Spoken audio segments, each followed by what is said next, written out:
Vol 2, Chapter 4-5, Anakin vs. Judgment. Anakin Skywalker, without much thought, glanced at Saw Gerrera and then gave Luna Meng a nod. Without uttering a word, he drew his lightsaber and dashed off. As Anakin departed, Luna Huan waved her hand dismissively and reassured, "There's no need to worry about going underground or panicking. With Tian Xingzi handling things, we're in good hands. He is the chosen one after all." Saw Gerrera, concerned for his own safety, questioned, "And what about you? Are you capable enough to protect me? Remember, I am the king of Onderon. I've fulfilled every request your republic has made, and it's your duty to ensure my safety." Luna Huan, with a confident pat on her chest, responded, "Rest assured, we are more than capable." It was only then that Saw Gerrera took a moment to truly observe the two Jedi Knight sisters. Their voices were melodious like silver bells, and they stood there in their vibrant attire, one in a red dress and the other in blue. Their golden hair was neatly tied into ponytails, one on each side. Their skin was fair and delicate, their features refined and beautiful, almost doll-like in their perfection. It was hard to believe such natural beauty existed, setting them apart from the typical Jedi Knight attire of plainness. Their colorful dresses accentuated their youth and beauty, stirring excitement in Saw Gerrera, a young man who had just turned 30. With Anakin Skywalker handling the major threat, Saw Gerrera's panic subsided. Straightening his clothes and wearing a smug smile, he offered, "In that case, allow me to express my gratitude. I would like to host a banquet in your honor. What do you say?" His insistence on referring to himself as the king seemed almost comical, as if to ensure no one forgot his status. Catching each other's eye, Luna Meng and Luna Huan could barely conceal their amusement. "Even without using the Force, his intentions are clear as day, sister," Luna Huan remarked with a hint of sarcasm. Despite her blunt words, Saw Gerrera appeared oblivious, eagerly awaiting their response. "Do you want to entertain his offer?" Luna Meng inquired, tilting her head slightly. "He might not be entertaining, but interesting events tend to follow him," Luna Huan replied with a mischievous giggle. Luna Meng nodded in agreement and then graciously accepted Saw Gerrera's offer. "Very well, we appreciate your hospitality, Your Majesty." Overjoyed by their acceptance, Saw Gerrera immediately instructed his subordinates, "Quickly, prepare a banquet, bring out the finest food and wine. Let us show the Jedi Knights the warmth and hospitality of Onderon." Meanwhile, Anakin Skywalker hastened towards Yolarn Square. Along the way, he encountered soldiers from Onderon retreating. It was a bizarre sight, thousands fleeing from a single opponent. Guided by the Force, Anakin soon spotted a figure cloaked in black. It was the masked woman. His expression hardened as he ignited his lightsaber and charged towards her. The clash of their lightsabers, one blue, one yellow, resonated through the air, accompanied by the magnetic field's buzz. The collision of their formidable powers created a tempest around them, marking the beginning of their fierce battle. Without any exchange of words or a moment's pause, their lightsabers met hundreds of times in rapid succession. From the onset, their confrontation escalated to an intense level, showcasing Anakin Skywalker's prowess and determination. In the crucible of war, Anakin Skywalker's mastery of the fifth style of lightsaber swordsmanship had reached a level of proficiency.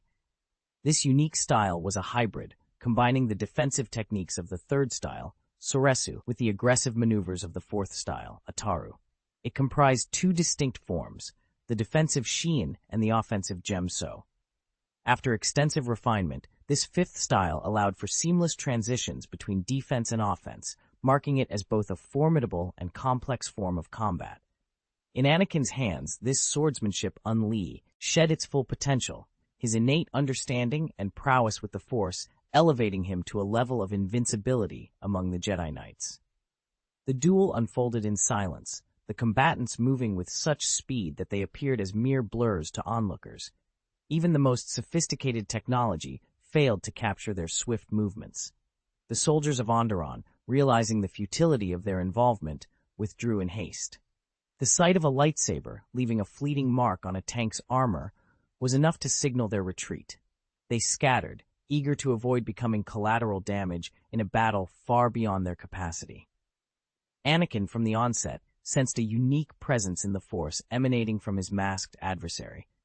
Her swordsmanship, though seemingly unrefined and archaic, was matched by a formidable command of the Force. The duel was not merely a clash of blades, but a battle of wills, with the environment itself becoming a weapon under their control. Despite the woman's equal prowess in the Force, Anakin noted her swordsmanship lacked the finesse and precision honed by the rigorous training of the Jedi Order. It was riddled with what he perceived as flaws and errors, the kind his mentors had always cautioned against. Yet there was a methodical and precise nature to her movements, suggesting a mastery not derived from conventional training. It dawned on Anakin that only ancient lightsaber techniques could account for such a display, a testament to the depth of knowledge and skill that had evolved within the Jedi Order over millennia. Determined to uncover the mystery of his opponent's identity, Anakin focused his attack with renewed vigor. His blue lightsaber thrust forward with the force of a tempest, overwhelming her defenses. As she faltered under his relentless assault, Anakin seized the moment.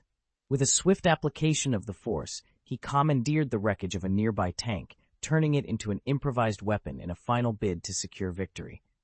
Anakin Skywalker launched the debris with a forceful throw, and it exploded upon impact. The woman was immediately engulfed by the fiery remnants, her body buried beneath the rubble. Anakin frowned, questioning the extent of his actions. Had he gone too far? Had he killed her? However, he quickly realized that the disturbance within the Force he felt earlier persisted. He couldn't discern the woman's future. She wasn't dead. Gripping his lightsaber more tightly, Anakin's gaze remained fixed on the smoldering tank wreckage. Suddenly, a loud crash echoed through the air. The debris, as if seized by a formidable force, began to compress. The sounds of metal contorting and crushing filled the air, and within moments, the nearly 10-meter-long wreckage had been compacted into a dense sphere by an unseen power. This display of strength was both astonishing and terrifying, hinting at the presence of a powerful Force user. Anakin stood alert, his senses heightened, ready to confront whatever or whoever was capable of such a feat. Of history, but its legacy and teachings did not.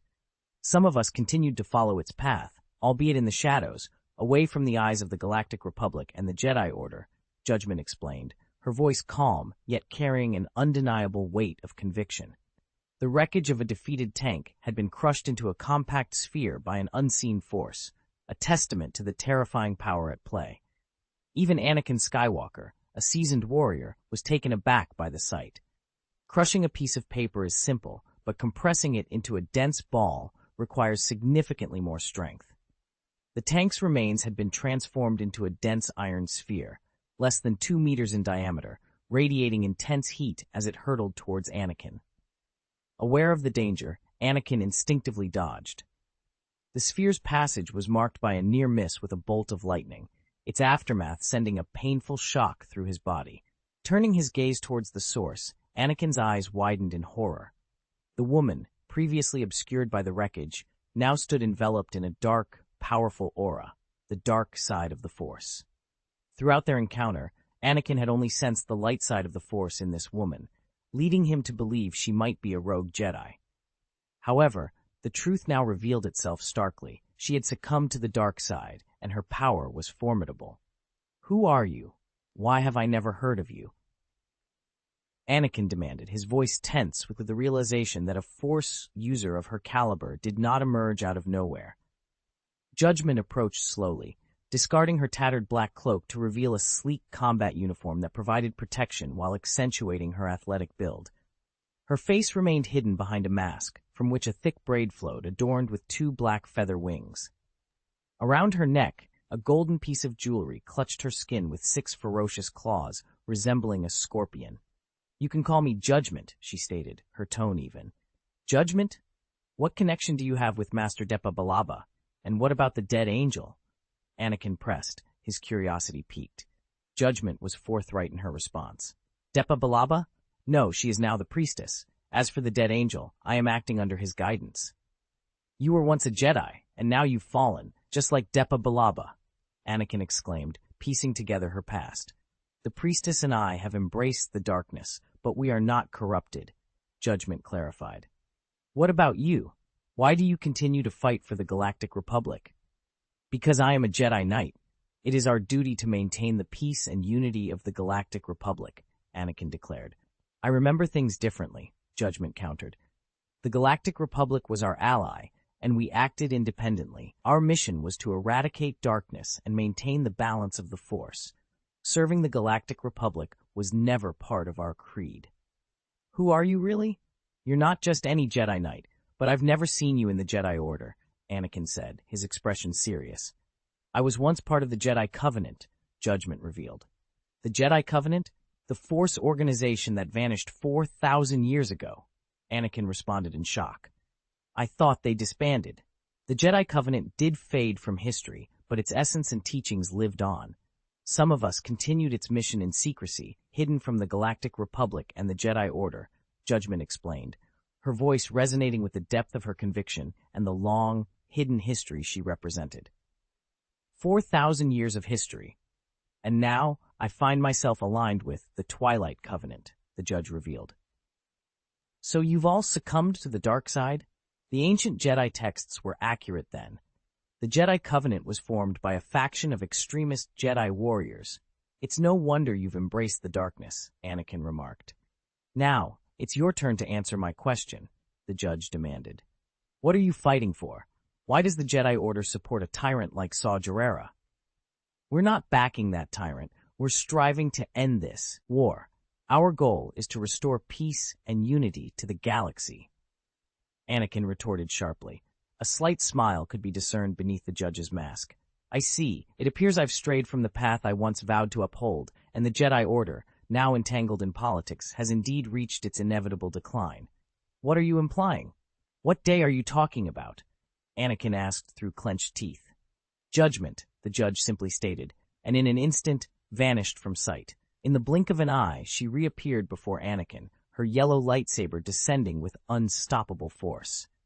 Anakin Skywalker, having prepared himself for the confrontation, reacted instantly, parrying the strike.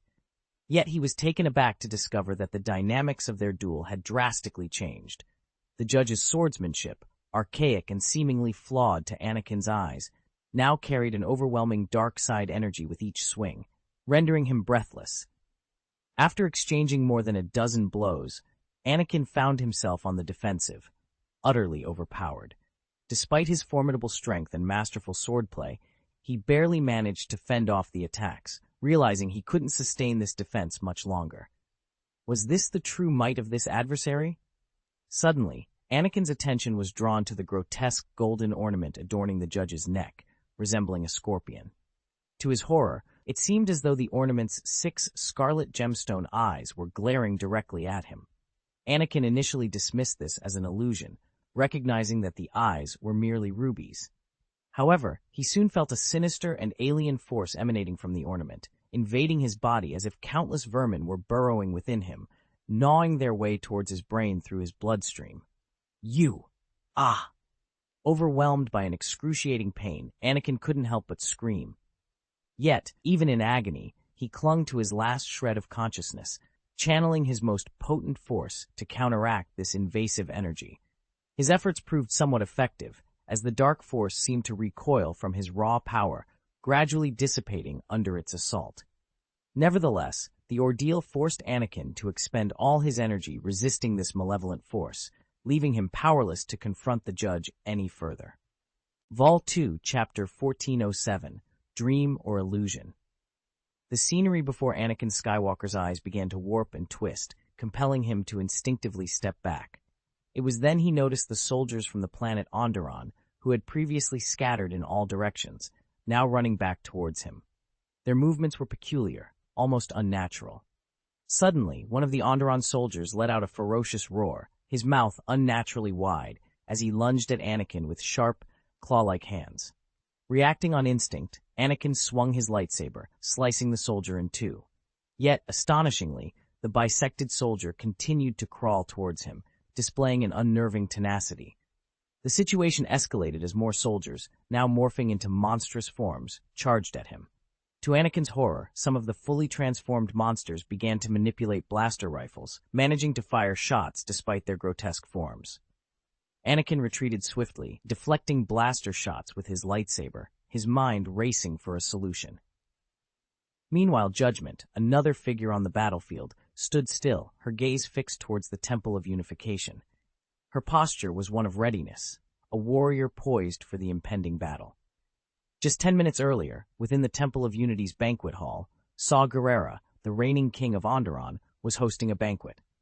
Raising a glass of fine wine, he toasted to the two Jedi Knights present, Luna Meng and Luna Huan, attempting to charm them with a smile. Luna Meng responded with a polite smile, taking a sip from her glass. Luna Huan, however, seemed uninterested in the toast, her attention captured by a selection of exotic fruits. As Saw Gerrera indulged in the wine, his attempts at conversation with the Jedi Knights fell flat. His words, lacking substance, turned into a monologue of self-aggrandizement, failing to bridge the cultural gap between them. Luna Jen expressed her boredom, questioning when their reinforcements would arrive. Luna Meng reassured her that they were close, already within the vicinity of the Temple of Unity. Saw Gerrera, oblivious to the disinterest of his guests, continued his one-sided conversation. He grandiosely invited the Jedi Knights to stay on Onderon, envisioning them as goddesses adored by the planet's inhabitants. His speech, filled with self-praise and promises of gratitude, seemed more like a dialogue with the air than with his guests. Luna Meng observed Saw Gerrera's performance with a cold detachment, choosing not to engage. Luna Huan, on the other hand, was preoccupied with her enjoyment of the wine, seemingly indifferent to the king's ramblings. Despite appearances, the sisters shared a deep understanding, a bond unapparent to others. They were united in their purpose, their sisterhood, their strength. Suddenly, the banquet was interrupted by a loud bang at the door, signaling the onset of unforeseen events. The hall's doors were flung open abruptly as Stella Gerrera and her contingent of hundreds of rebel fighters stormed in. They raised their blaster rifles, aiming them at the crowd while shouting, "Stop everything! Kneel on the ground! Put your heads in your hands!" However, their commands fell on deaf ears. The guests continued to eat and drink, seemingly oblivious to the intrusion. Yet, upon closer inspection, it became evident that something was amiss. Some guests appeared to be conversing with thin air, while others inexplicably embraced the pillars. "Stop it all!" another rebel soldier bellowed, stepping forward to seize a guest. But as he applied force, the man before him collapsed abruptly, his head dropping in silence. He was already dead. The soldier recoiled in horror, his complexion turning ashen. As he stepped back, the scene before him transformed dramatically. The banquet hall was now a scene of carnage, splattered with blood on every surface, including the ceiling. Severed limbs and body parts littered the floor, and the decapitated heads of the victims, frozen in terror, were grotesquely displayed on the dining tables. The dishes were filled with human offal and flesh. At the head of the table sat Saw Gerrera, his own head placed on a plate before him, being fed with a knife and fork. The sight rendered everyone, including Stella Gerrera, speechless. Some couldn't contain their revulsion and vomited outright. Amidst this hellish scene, Stella noticed two girls sitting calmly at the corner of the table. One was dressed in a pristine red dress, and the other in blue, both seemingly untouched by the surrounding horror. The girl in the red dress held a bunch of ordinary fruits in her hands. Stella Gerrera, regaining her composure, aimed her blaster rifle at them and demanded, "Who are you? Did you kill these people?" Sister, they are here," the girl in the red dress said with a mischievous smile. The girl in the blue dress gracefully stood up, her previously cold demeanor melting away to reveal a peaceful presence. "Catch them," Stella ordered, leading the rebel fighters towards the girls. But at that moment, the banquet hall's corpses rose to their feet. The guests turned their heads with blank, terrifying stares. They advanced towards Stella and her fighters, wielding their table knives as weapons. Saw Gerrera, holding his head, led the macabre procession. "The situation is not right here. Withdraw first," Stella commanded. However, as the rebels turned to retreat, they discovered the door through which they had entered was gone. In its place was a view of an unfamiliar castle. The girls' laughter, both eerie and melodious, echoed from all directions, making it impossible to pinpoint its source. Meanwhile, the trial had reached the gates of the Temple of Unification. But instead of the expected modern administrative center, a foreboding medieval castle stood before her. Inside, the sound of blaster rifles firing echoed wide, adding to the surreal and terrifying atmosphere. Vol 2, Chapter 408, Dreamy Ability. Judgment gazed up at the castle, her eyes filled with a mix of awe and determination. Without a moment's hesitation, she ascended the steps. The golden Moor amulet around her neck, adorned with 6 ruby eyes, gleamed ominously in the light. With each step she took, it was as though a heavy hammer was smashing through layers of illusion, gradually revealing the true structure of the Temple of Unification beneath. Behind Judgment, a horde of thousands of rack ghouls was amassing, following her lead towards the temple. These creatures, once soldiers from the planet Onderon, had been transformed beyond recognition. Clad in tattered remnants of their military uniforms and wielding blaster rifles, they retained the combat skills from their past lives, making them formidable adversaries. As Judgment's light footsteps echoed, they struck Luna Huan's heart with the force of a tempest. In the throne room, Luna Huan staggered backward, clutching her chest. "Sister, my illusion has been shattered by that masked girl," she exclaimed. "False illusions cannot deter her," Luna Meng replied, her expression unchanging. Luna Huan's smile twisted into something more sinister. "That masked woman dares to destroy my illusion. I shall make her regret it," she hissed, while Luna Meng's lips curled into a mysterious smile. "The masked ones under the governor seem quite powerful," she mused. As the illusion dissipated, the rack ghouls surged towards the Temple of Unification. However, upon entering, they became disoriented, firing their weapons aimlessly and biting at the air, unable to advance further. Judgment, unfazed by the chaos, swiftly moved inside the temple. "Sister Mask, can you dream?" A voice, ethereal as if woven from dreams, inquired. "Everyone dreams," Judgment replied calmly. "Did you know? Dreams reveal the deepest truths of your heart and soul, truths you might not even dare to face directly." The voice seemed to emanate from everywhere, elusive and untraceable. Judgment chose to ignore the voice, focusing instead on locating its source. She sensed that the entire Temple of Unification was enveloped in a powerful force, transforming it into the domain of an unseen adversary. This force, though radiant, felt cold and impersonal. Could such a force truly belong to a Jedi Knight? Judgment pondered, her expression grave. Even within the Jedi Covenant, an extremist faction she was once part of, she had never encountered such power. The Covenant, unafraid to employ extreme measures to combat darkness, had trained her from a young age to be a killer and an agent. The mainstream Jedi Order would never sanction such training. Yet here she was, confronting a force that seemed to contradict everything she knew about the Jedi. The surrounding force, bright yet detached, posed a question she couldn't ignore. What kind of Jedi could wield such power? The atmosphere was charged with an intensity that bordered on the extreme, an extremity that seemed to disregard life itself. "Sister Mask, what does the dream in your heart look like?" inquired a voice as melodious and delicate as the chime of a silver bell. Almost simultaneously, Judgment was overwhelmed by a profound sensation of being scrutinized. It was as if a colossal eye had materialized overhead, its expressionless gaze piercing directly into the recesses of her soul. "Ah, so this is the fear that lurks deep within your heart?" The girl's voice probed further, mentioning Planet Jabal, the Mandalorian Crusaders. "Sister Mask, you're quite the interesting one. Your dream harks back to a time thousands of years ago?" chimed in another voice, vibrant and full of life.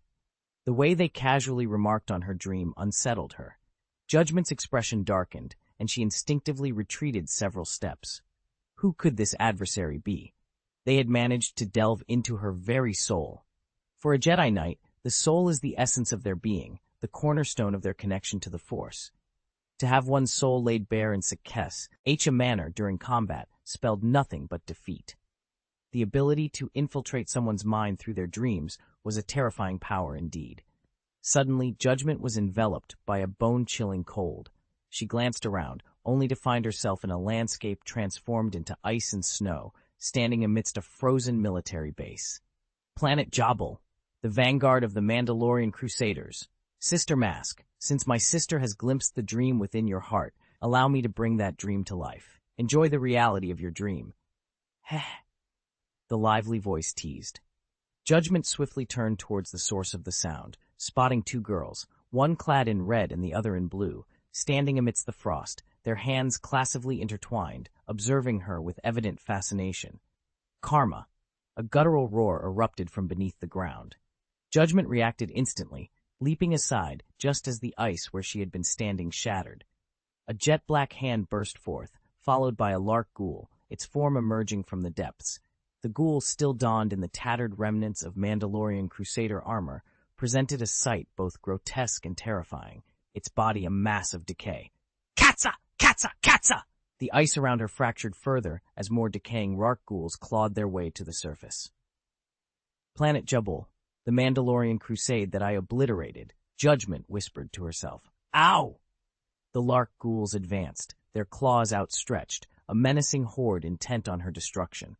Master Mirror, she called out, preparing to confront the nightmare made manifest, her resolve as unyielding as the ice that surrounded her. Volume 2, Chapter 409, Fantasy vs. Judgment, Part 1. In the dimly lit chamber, an air of tension hung thick, almost tangible. The walls, adorned with ancient runes, seemed to pulse with a life of their own, casting eerie shadows that danced across the faces of those present. At the center of this chamber stood two figures, their stances rigid, a testament to the gravity of the confrontation about to unfold. On one side was Alaric, his robes billowing softly as if caressed by an unseen breeze. His eyes, sharp and piercing, were fixed on his opponent with an intensity that belied his calm demeanor.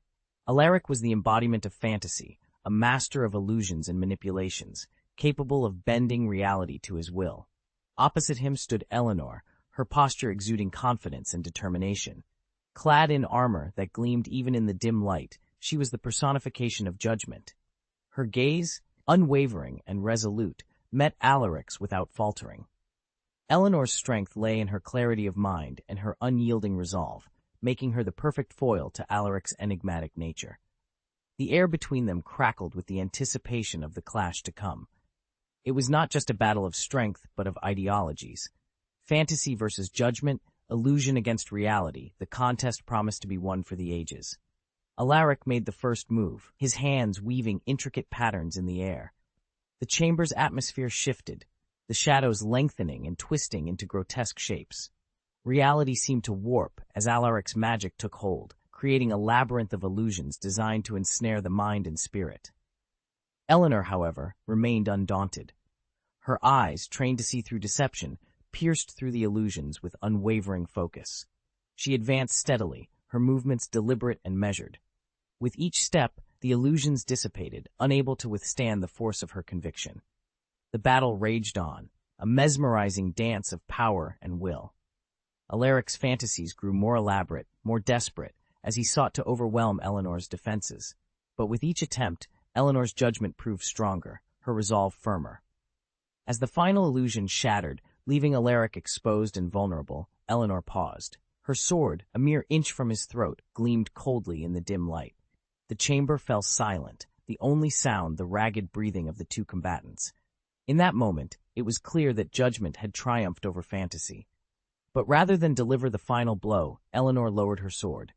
Her eyes, filled with a complex mix of emotions, met Alaric's.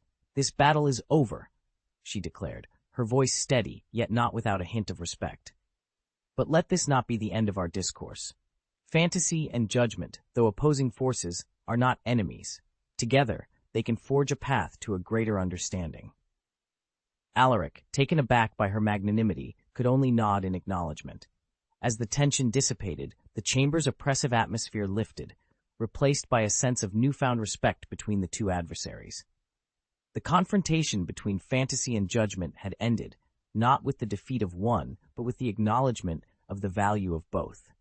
In their clash, they had found a common ground, a realization that true strength lies in the balance between the fantastical and the rational. This chapter does not exist, sadly. Let's proceed to the next chapter. Vol 2, Chapter 1411, Change of Dynasty, Part 2. Canesmore's laughter echoed wildly through the air, a sound filled with madness and triumph. "I never imagined I would see the light of day again in such a manner," he exclaimed, his laughter booming. "You are merely a figment of my deep memory, Canesmore.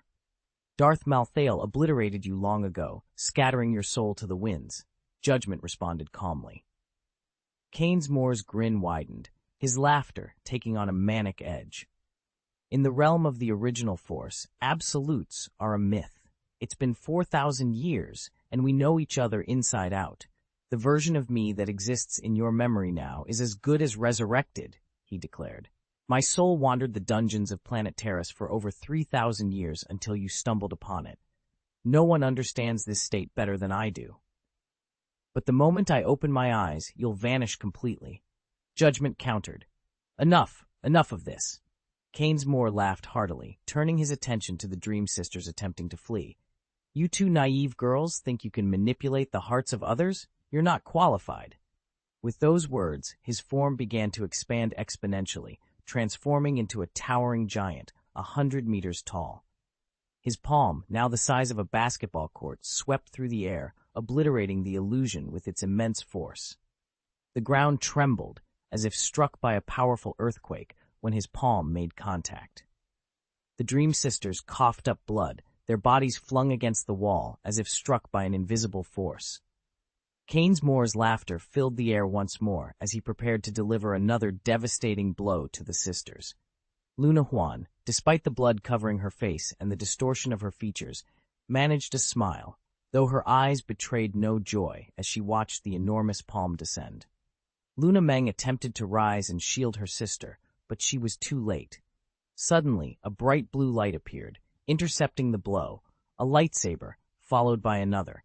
The figure standing firm against Kainsmore's attack was none other than Anakin Skywalker, the Chosen One. Despite the bruises covering his body from the force of the attack, he stood unyielding, a mountain against the storm. Kainsmore's laughter faded as his form dissipated into smoke, leaving no trace behind. The illusions vanished, revealing the true interior of the Temple of Unity's throne room. The scene was grim, with the bodies of guards and rebel soldiers strewn about, all victims of mutual gunfire.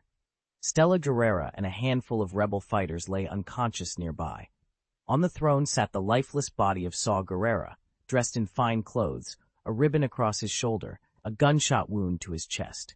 His eyes, wide open in death, reflected a profound sense of loss and regret. It was unclear what visions he saw in his final moments, but upon facing his end, he must have realized his reign on the throne lasted less than a week. Anakin Skywalker and Judgment stood opposite each other, their lightsabers lowered but not sheathed, a silent acknowledgement of their shared resolve. Ramses Dundup will reclaim his throne as the king of planet Onderon, as has been his right for decades, Judgment declared, her voice resonant with a deep, undeniable determination. Unless the planet Onderon itself decides otherwise, this is the will that must be upheld. Join the Galactic Republic and fight for the Republic, Anakin Skywalker declared, his words strained through clenched teeth. King Dundup will fight for the people of Onderon, the judge responded, his tone indicating a clear stance. You're a separatist. Anakin's frustration was palpable. So, is the Republic not on the side of the people? He countered, his voice firm. The end of this war is in itself a fight for the people, Anakin asserted with conviction. The judge, slowly raising his lightsaber, was met with a mirrored action from Anakin. It was at this tense moment that Luna Meng's soft voice pierced the standoff. Sister Mask, that old man hasn't slept yet, she whispered, Ered from behind. Anakin, ever vigilant, took a cautious step back and inquired without turning, Can you still move? It's okay. Sister Mask, you don't want to harm us, Luna Meng reassured, helping her sister Luna Huan to her feet and offering a respectful bow to the judge, who remained silent but kept his lightsaber raised. This coup won't change the fact that the Republic has claimed Onderon. This separatist warship factory must be destroyed, Anakin proclaimed, addressing the judge with unwavering resolve. Planet Onderon never truly had a choice, did it? Stella Guerrera interjected, her voice carrying a weight of resignation as she observed the scene from where she sat on the ground.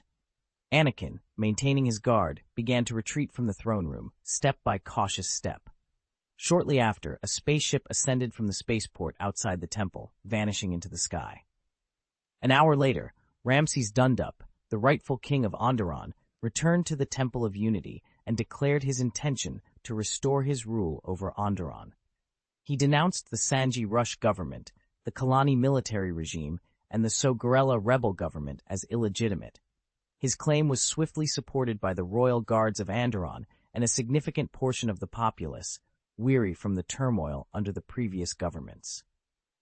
King Dundup then announced Onderon's reintegration into the Galactic Republic, albeit with a series of decrees that curtailed the privileges of the Republican army on the planet.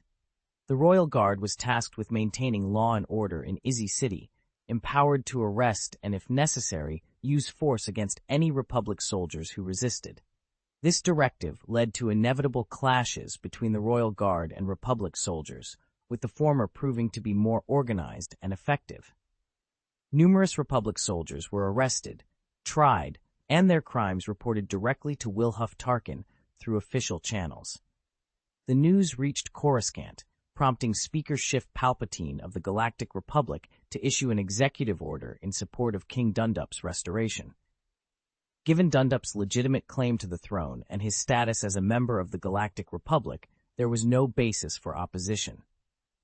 Even Stella Guerrera, a rebel who had been instrumental in training Jedi warriors for the Republic, supported King Dundup's return. Following the restoration of his rule, Guerrera and her comrades departed in silence, leaving no leverage for the Republic to exploit. King Dundup's government was established on a foundation of legality and reason, seamlessly integrating with the Republic's structure and presenting a united front against external threats. Despite Onderon's apparent return to its pre-war state, the planet had, in reality, taken a significant step forward, charting a new course under King Dundup's leadership. Taking a bold step into the unknown, Harry ventured forth with a mixture of apprehension and excitement. The dimly lit corridor stretched before him, its end shrouded in shadows that seemed to dance and flicker with every cautious step he took. The walls, lined with ancient portraits whose eyes followed his every move, whispered secrets of the past, adding an eerie soundtrack to his journey. Harry's heart pounded in his chest, a rhythmic companion to the soft echo of his footsteps. He couldn't help but feel the weight of uncertainty pressing down on him. Yet, there was an undeniable thrill in the air, a sense of adventure that called to the very core of his being. This was uncharted territory, a path not marked on any map of Hogwarts he had ever seen. As he moved forward, the air grew colder, sending shivers down his spine. He tightened his grip on his wand, the familiar feel of it providing a small comfort against the unknown dangers that might lie ahead. The light from his wand tip cast long, dancing shadows on the walls, creating fleeting images that played tricks on his mind. Suddenly, a soft sound caught his attention, a whisper so faint he thought he might have imagined it. He paused, straining his ears to catch any hint of movement or voice. For a moment, all was silent, then it came again. A whisper carried on the air, a plea for help so desperate it pierced his heart. Without a second thought, Harry quickened his pace, guided by the whispers that grew steadily louder. He could now make out words, a voice he recognized but couldn't quite place. It spurred him on, driving away any lingering fear with the urgency of the situation. Finally, the corridor opened up into a vast, dimly lit chamber, its ceiling lost in shadows. In the center, bound by chains that seemed to emit a faint, eerie glow, was a figure Harry knew all too well. It was Ron, his friend, looking more vulnerable than he had ever seen him. "Harry." Ron's voice was weak, filled with relief and desperation. "You came." Without hesitation, Harry sprang into action, his wand at the ready. The bonds that held Ron were unlike any he had encountered before, but determination fueled his magic. With a flick of his wand and a muttered incantation, the chains fell away, clattering to the ground with a sound that echoed through the chamber. Ron stumbled forward, collapsing into Harry's arms. "I knew you'd find me," he gasped, his voice filled with gratitude. Together, they turned to face the unknown dangers that awaited them, their bond of friendship a beacon of light in the darkness. With each step they took back down the corridor, they knew they were not just moving towards safety, but also towards a future filled with unknown adventures. Vol 2, Chapter 1412, Invisible Rules. After Luna Meng and Luna Huan were rescued by Anakin Skywalker, they were immediately rushed to the medical bay for urgent care. Governor Tarkin went so far as to dispatch his personal aircraft to transport them back to Coruscant. Their injuries were severe, both physically and psychologically. The attack they suffered from Kane's Molna in the Dream Realm was particularly devastating, as it was an assault on their very will, a violation of the natural order. Considering that Kane's Mor was a Sith demon lord from 7,000 years ago, whose mental and spiritual prowess was beyond comprehension, the magnitude of their ordeal becomes clearer. Even Darth Malthel had struggled for months to assimilate Mor's essence gradually. Meanwhile, the battle for the Dirksen satellite raged on. The Galactic Republic's forces relentlessly bombarded the Steel City's defenses. After an extended siege, the city's shield finally collapsed. The coolant evaporated, and the overheated shield capacitors burst into flames, reaching ionizing temperatures. The inferno that ensued engulfed the towering structures, reminiscent of a volcanic eruption. Under General Kalani's orders, the separatist droid legions began to retreat towards the city's core. Even the Scorpion tank units, after a final patrol around the city, re-entered and split into several mobile combat units. The battle had now devolved into brutal street fighting. With the city's shield down, the Republic's superior firepower began to turn the tide. Squadrons of fighter jets soared overhead, dropping devastating bombs and firing proton torpedoes and missiles despite the city's formidable anti-air defenses. The AV-7 artillery and ATTE walkers bombarded the city, significantly diminishing its long-range and anti-air capabilities. The Republic's forces were unstoppable as they breached the city. On the bridge of the Jaeger-class battlecruiser Gauntlet, the temporary flagship of the Republic fleet, a tense discussion unfolded. This marks the 7th major armed incident today. General Skywalker, Governor Tarkin, an officer reported, addressing Wilhuff Tarkin and Anakin Skywalker at the center of the bridge. What was the cause this time? If our troops are responsible for another case of assault or murder, we'll cooperate with Planet Onderon to ensure strict punishment, Anakin stated, his expression grave. This incident involved a fatal altercation, but it was between a family of natives and our soldiers. The officer hesitated before continuing. According to policy, the family was relocated to a farm outside the city. However, due to overcrowding, they returned to Izzy City and encountered soldiers occupying their home. A fight broke out, and shots were fired, resulting in 3 natives and 1 soldier dead. Anakin rubbed his forehead, troubled by the complexity of the situation. "What has been the response from Onderon's authorities?" he inquired. "The Royal Guard intends to arrest the 5 soldiers involved, but our troops are resisting. The standoff is currently at a stalemate," the officer replied. Wilhuff Tarkin, with a hint of sarcasm, turned to Anakin. "How do you propose we handle this, Jedi Knight? Should we hand over our soldiers for arrest, or should we extract them by force? I remind you, we have over 2 million soldiers stationed in Izzy City.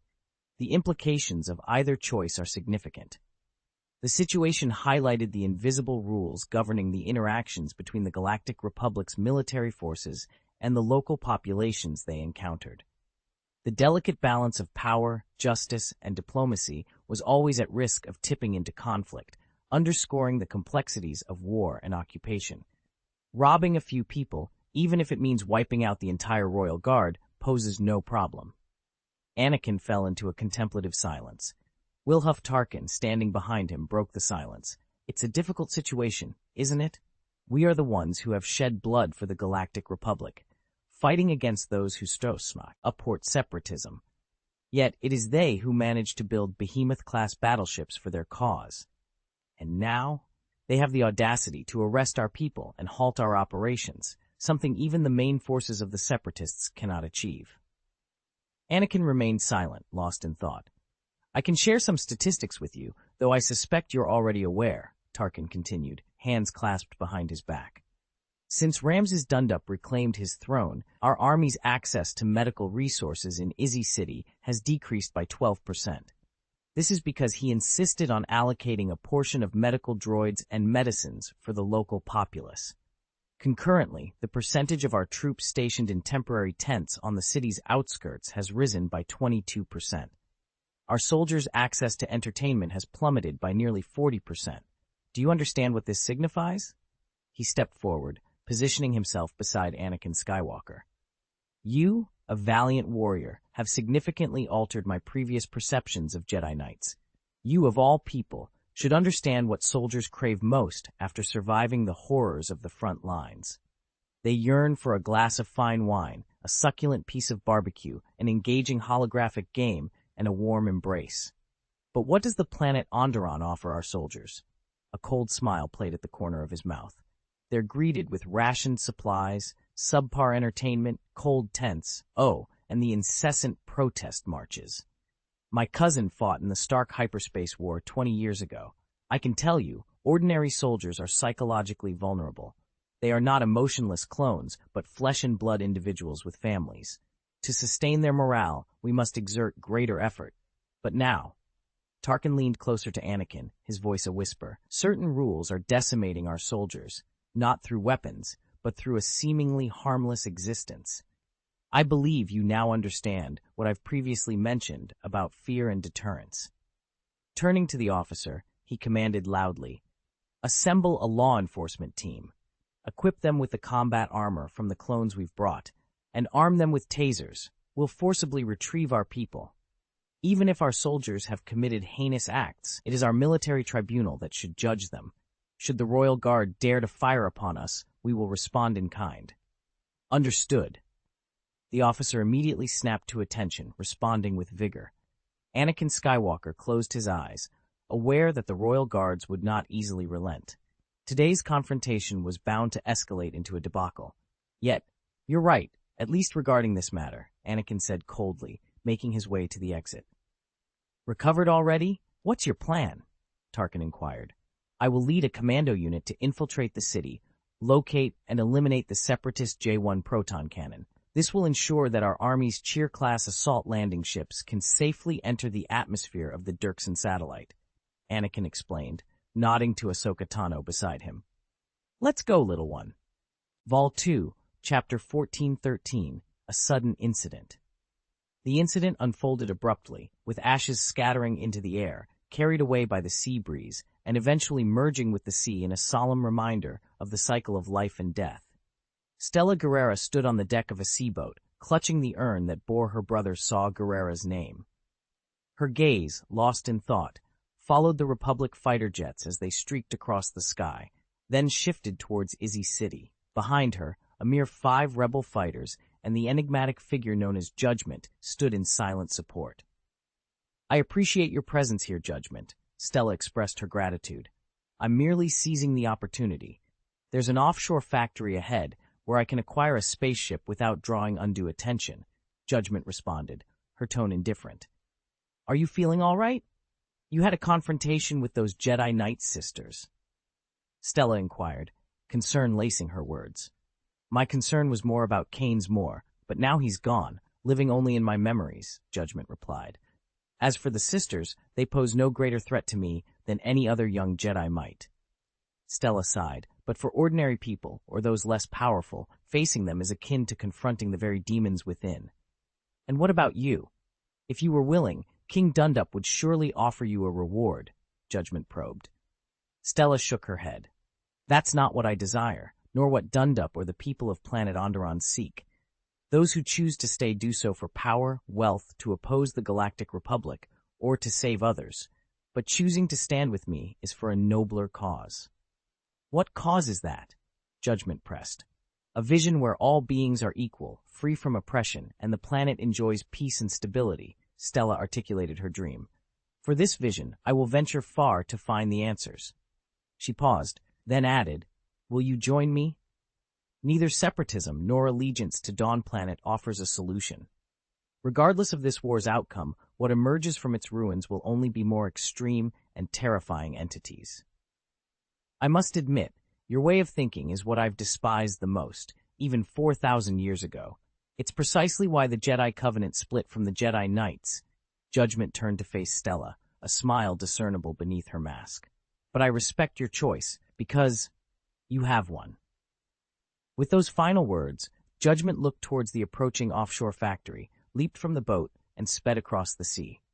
Stella watched her departure for a long while before steering the boat in a new direction. The sea breeze tousled her hair as King Dundup's final words echoed in her mind. "I am destined to die here on the throne, Stella. Neither the Galactic Republic nor separatism will bring our planet peace. It's not for me to choose, but I must remain here, on the throne, and fight. Yet, I believe there's a third path beyond the Republic and separatism. I will lay down my life to forge this path for you. It leads not to the throne of the planet, but to a far more distant place. This journey will undoubtedly be the most challenging, fraught with hardships, thorns, and even darkness. But I firmly believe that at the end of this path, there lies a beacon of hope. For this hope, you must be willing to give everything, to fight, to rebel, to revolution. As a spaceship ascended from the offshore factory, soaring past Stella's boat before climbing sharply towards the heavens, the narrative shifted to the Dexon satellite at the Iron City Command Center. General Kalani, Lu Zhichao, a staff officer from the Fourth Civilization, approached with urgency. The Number U industrial zone has been overrun, and we've lost a third of the city. Continue to monitor the Galactic Republic's troop deployments, instructed General Kalani, the super-tactical droid, his voice devoid of emotion. In the past 5 hours, the confirmed number of Galactic Republic frontline forces was 1.77. In the aftermath of the war, the numbers were staggering. 1.64 million, 1.8 million, 2.16 millions. The peak, reached just 2 hours ago, was an astonishing 2.41 million. These figures represented the number of transport ships that had been mobilized. The highest frequency of sorties recorded was 1,962 per hour, also occurring 2 hours prior. This, according to General Kalani, marked the limit of the Galactic Republic's force projection capabilities. The remaining forces were presumably resting and rotating on the planet Onderon. With this intelligence, General Kalani made a decisive command. Inform the Fourth Legion, it's time to act. And Dr. Zhang Jiarui, tell him to prepare, he ordered. Lu Zhichao, acknowledging with a crisp salute, promptly set about issuing the necessary directives. Meanwhile, on the planet Onderon, within the bustling spaceport of the city of Izzy, the scene was one of controlled chaos. The cargo area was overwhelmed with materials from the rear galaxies. Due to the sheer volume, these goods were barely sorted, hastily unloaded from the transport ships which then departed swiftly for their next mission. The best the Galactic Republic's army could manage was a rudimentary classification of these materials. Suddenly, an alarm pierced the air of the spaceport. Combat units snapped into position, anti-aircraft guns whirred to life, and radar waves scanned the skies. A spaceship, pursued by at least a dozen fighter jets, tore through the sky at a breakneck pace. A stolen spaceship attempting to flee? Leave it to the flight squadron and return to your duties, barked a Republic officer to the distracted soldiers. Unnoticed in the commotion, a cargo ship making its descent abruptly veered and dove towards the spaceport's hangar platform. The ship was laden with explosive gas, which ignited upon impact, setting off a series of devastating explosions. The blasts obliterated dozens of nearby transport ships, sending shockwaves through the spaceport. As more explosions erupted across the spaceport, chaos reigned supreme. Amidst the turmoil, a mysterious army materialized as if from thin air. Their disguises were perfect: porters, drivers, cleaners, yet they wielded advanced battle rifles with deadly precision. This force, moving with an uncanny synchronicity, quickly formed into hundreds of three-person combat groups.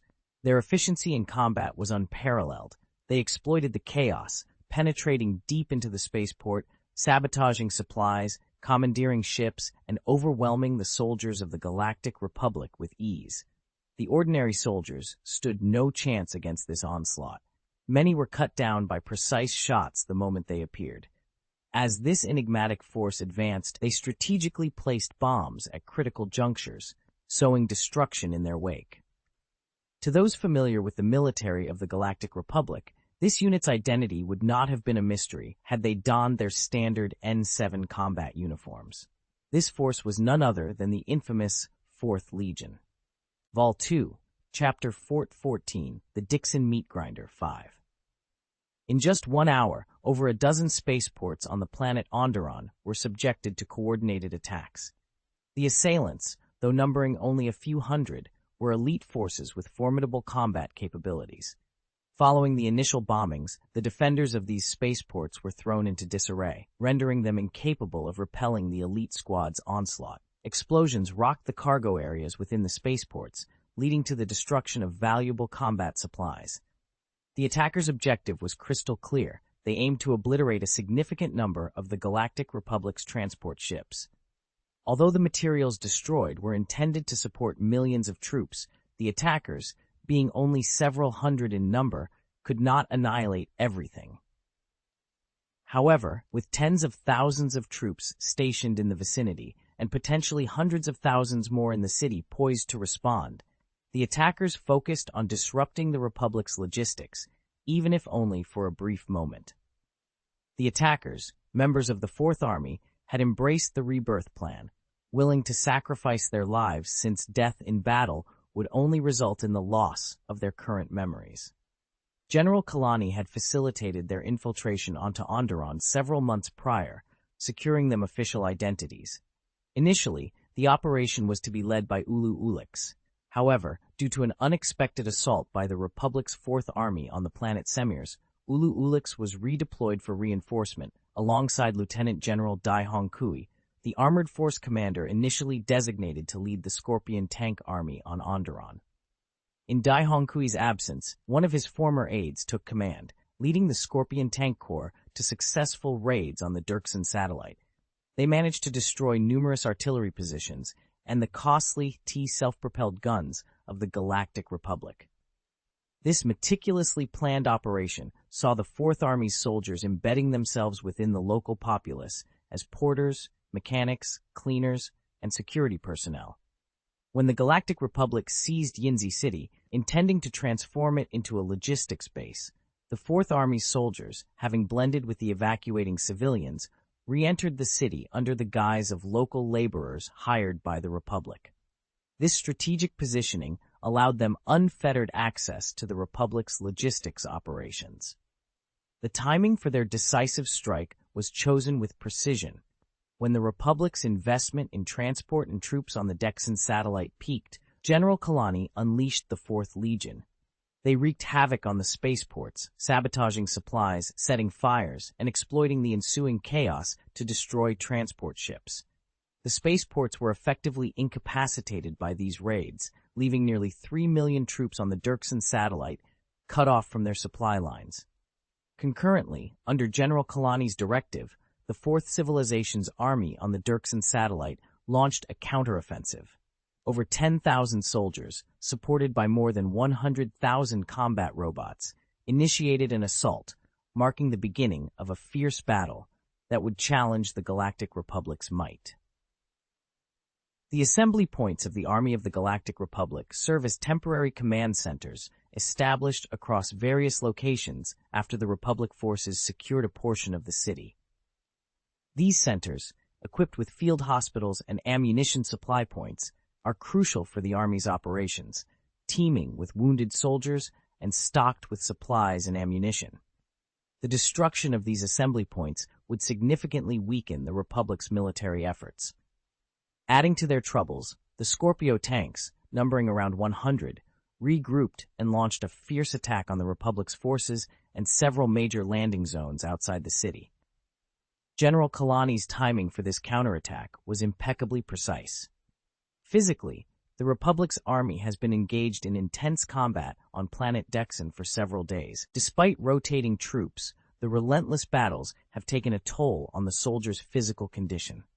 A significant factor exacerbating their plight is the deteriorating air quality. Following Wilhoff Tarkin's orbital bombardment of the Dirksen satellite and subsequent bombings, the satellite's atmosphere has been severely compromised, filled with harmful gases.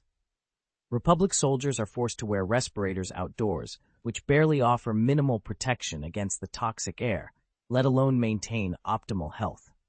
Psychologically, Wilhoff Tarkin's initial leniency towards the Republic Army was intended to preserve the morale of the diverse military force.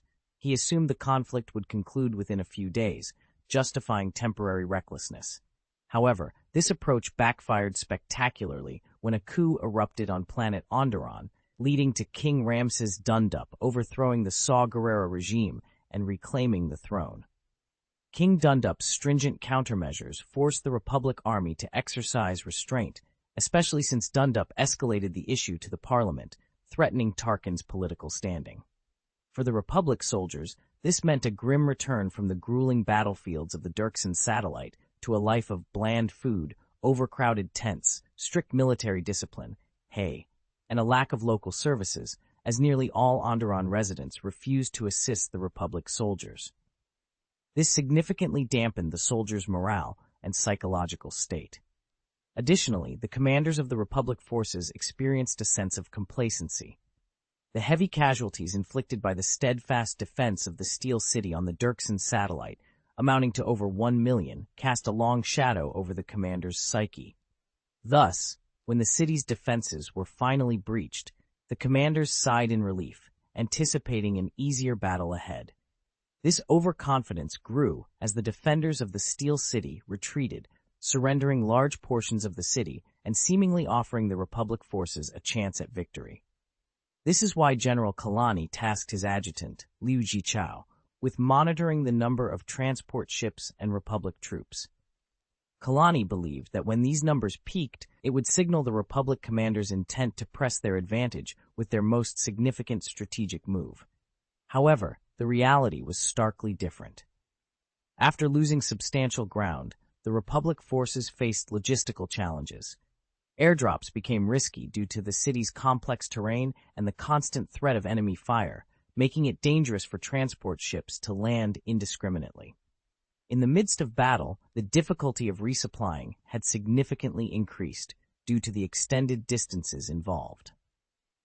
It was during this critical moment, when the morale and physical strength of the Republican army were at their lowest, and their commander had let his guard down in anticipation of victory, that General Kalani seized the opportunity to launch a counterattack. The soldiers of the Fourth Civilization Army, having conserved their energy for this moment, were ready to confront the enemy with renewed vigor. They had been waiting for this chance for a long time. As a result, the Galactic Republic's forces nearly crumbled at the first sign of resistance, suffering heavy losses in several areas. To maintain their positions, Republic commanders were forced to retreat, relinquishing control of vast urban territories they had previously captured. The counterattack led by the Fourth Civilization Army was relentless. Ignoring potential vulnerabilities on their flanks, they pressed forward, breaking through enemy lines with fierce determination. The aftermath of the intense combat left the City of Steel littered with the corpses and debris of both sides. Despite the Galactic Republic having nearly 3 million troops stationed on the front line of the Dirksen satellite, over 6 times the number of the Fourth Civilization forces, their troops were spread thin across the extensive battlefront. This dispersion left them ill-prepared for Tang Xiao, Fourth Civilization's sudden counteroffensive, resulting in a period of chaos where Republic forces scrambled to hold their positions. It took the Republic commander 2 hours to organize a rapid response, but by then, the Republic had already suffered over 400,000 casualties. Meanwhile, the Separatist robot army also sustained significant losses. However, they managed to destroy 2 Republic landing sites with the aid of Scorpion tanks. The Republic's countermeasure involved deploying a large number of fighter jets to indiscriminately bombard the advancing Separatist forces. This aerial assault ultimately led to the destruction of over 100 Scorpion tanks, and Lieutenant General Dai Hongkui's adjutant died a heroic death. Despite these setbacks, the Fourth Civilization Army regrouped, taking refuge in the buildings and factories within the City of Steel. From these positions, they were determined to fight the Galactic Republic to the bitter end. The planet Onderon was deemed indefensible, but the Fourth Civilization had only one directive for its forces stationed there: to delay the enemy and inflict as many casualties as possible. The soldiers sent to Onderon had no illusions of survival. They left behind suicide notes, and those willing to participate in the rebirth plan were promised a chance to join the Fourth Legion. Recovering from the counterattack took the Galactic Republic almost an entire day. They managed to recapture the spaceport on Onderon, extinguish fires, dispose of damaged cargo, and repair the takeoff and landing platforms. The transport ships were operational once again. The Fourth Legion fighters who had raided and destroyed the spaceport fought valiantly against overwhelming odds until the very end. The damage they inflicted on the Republic's soldiers, staff, and supplies was substantial. When these reports reached Wilhuff Tarkin, he was livid, abandoning his usual composure to openly express his fury on the bridge. The situation on the Dexon satellite was dire. Nearly 3 million troops had been caught off guard by the sudden counterattack and were initially overwhelmed. However, they eventually managed to reorganize, stabilize the front line, and halt the advance of the Fourth Civilization Army. After the chaos, the military structure of the Galactic Republic had to be painstakingly reassembled. The Republic was in disarray. Vast quantities of combat supplies were either lost or destroyed, and the wounded from the recent battle were scattered everywhere, too numerous to be attended to promptly. The situation was further complicated by the temporary paralysis of the spaceport on the planet Onderon, creating a brief period during which no transport ships could travel between Onderon and the Dexon satellite. Amidst this chaos, Dr. Zhang Jiarui harbored a deep-seated hatred for the crimes committed by the Communist Party and Saw Gerrera, coupled with his profound disdain for the Galactic Republic. This time, he was determined to show no mercy. Under the massive structure of a hangar platform, Dr. Jiarui stood before an imposing steel colossus. Despite his muscular frame standing nearly 1.9 meters tall, he appeared minuscule in comparison to the towering mech before him, a Thor mech to be precise. This particular Thor mech had undergone extensive modifications, making its appearance strikingly distinct from its original design. The most noticeable alteration was on its back. The standard Punisher cannon had been removed and replaced with a spherical device. General Kalani's voice crackled through the communicator. "This is our final gambit. Once it's in play, we'll seize the opportunity to escape amidst the ensuing chaos." A sinister smile crept across Zhang Jiarui's steel-like face as he responded with a confident thumbs up. "No problem. Let's deliver the Galactic Republic its most devastating blow." As the narrative unfolds, it's clear that the stakes are high, and the characters are poised on the brink of a significant confrontation. The detailed descriptions and clarified motivate ions add depth to the scene, setting the stage for the dramatic events that are about to unfold. Vol 2, Chapter 1415, Reunion. 1 hour before the reunion, on the Dexon satellite, within the Steel City, Anakin Skywalker and Ahsoka Tano led the Second Company of Riptide in a relentless push towards the city center. The cacophony of gunshots and explosions echoed around them, gradually fading into the distance, signaling that the front line of the battlefield was moving further away. "It looks like our attack was repelled, and now we're isolated," a soldier from the Second Company of Riptide remarked. "Separatism has indeed concealed its army. General Kalani's patience is extraordinary," Anakin Skywalker said through gritted teeth. General Kalani, a super-tactical droid reputed for its intelligence, had taken command of the separatist military operations on the planet Onderon. His most notable trait wasn't his strategic finesse, but his remarkable patience. This patience allowed him to bide his time, eventually capturing Mina Bontry and insiders from the Galactic Republic in a single, decisive move. His patience also led to the successful ambush and destruction of the Thor mecha, decimating the main force of the rebel army. Furthermore, by adopting a policy of outward strictness and inward leniency, he incited a wave of opposition against the Galactic Republic among the people of Onderon. This strategy raised questions, such as how people still found opportunities to frequent nightclubs amidst military control, or why General Akanath Tandon's failure to meet his conscription target of 500,000, achieving only 200,000, went unpunished. Anakin had sensed something amiss, but couldn't pinpoint it until King Ramses Dundup's return to the throne shed light on the situation. General Kalani's patience extended to allowing Governor Wilhuff Tarkin to indiscriminately bombard the Dirksen satellite, seizing the moment to strike a devastating blow to the Republic fleet. Now, Kalani was biding his time again, waiting for the Republic's forces to advance sufficiently and lower their guard before unleashing his most formidable military strength in a crushing counterattack. Facing such an adversary was a daunting prospect.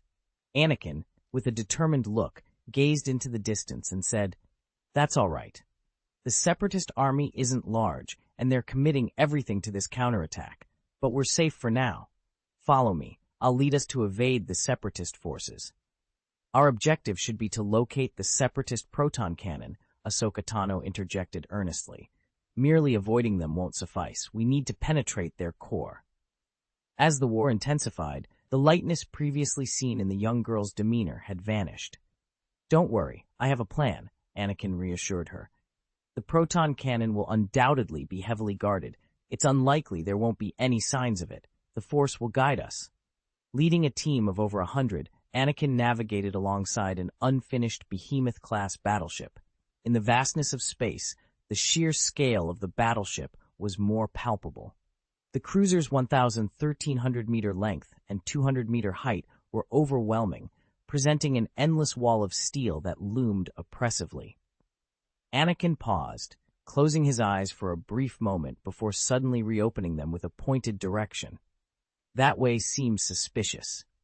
The Separatists are counterattacking, yet there was an army retreating towards the city. Let's head in that direction. They entered the interior of the battleship through a gap, only to find it cluttered with wood and debris, the instruments and bossing. The battleships appeared formidable from the outside, but upon closer inspection, it was clear they were nothing more than hollow shells. These battleships are all decoys.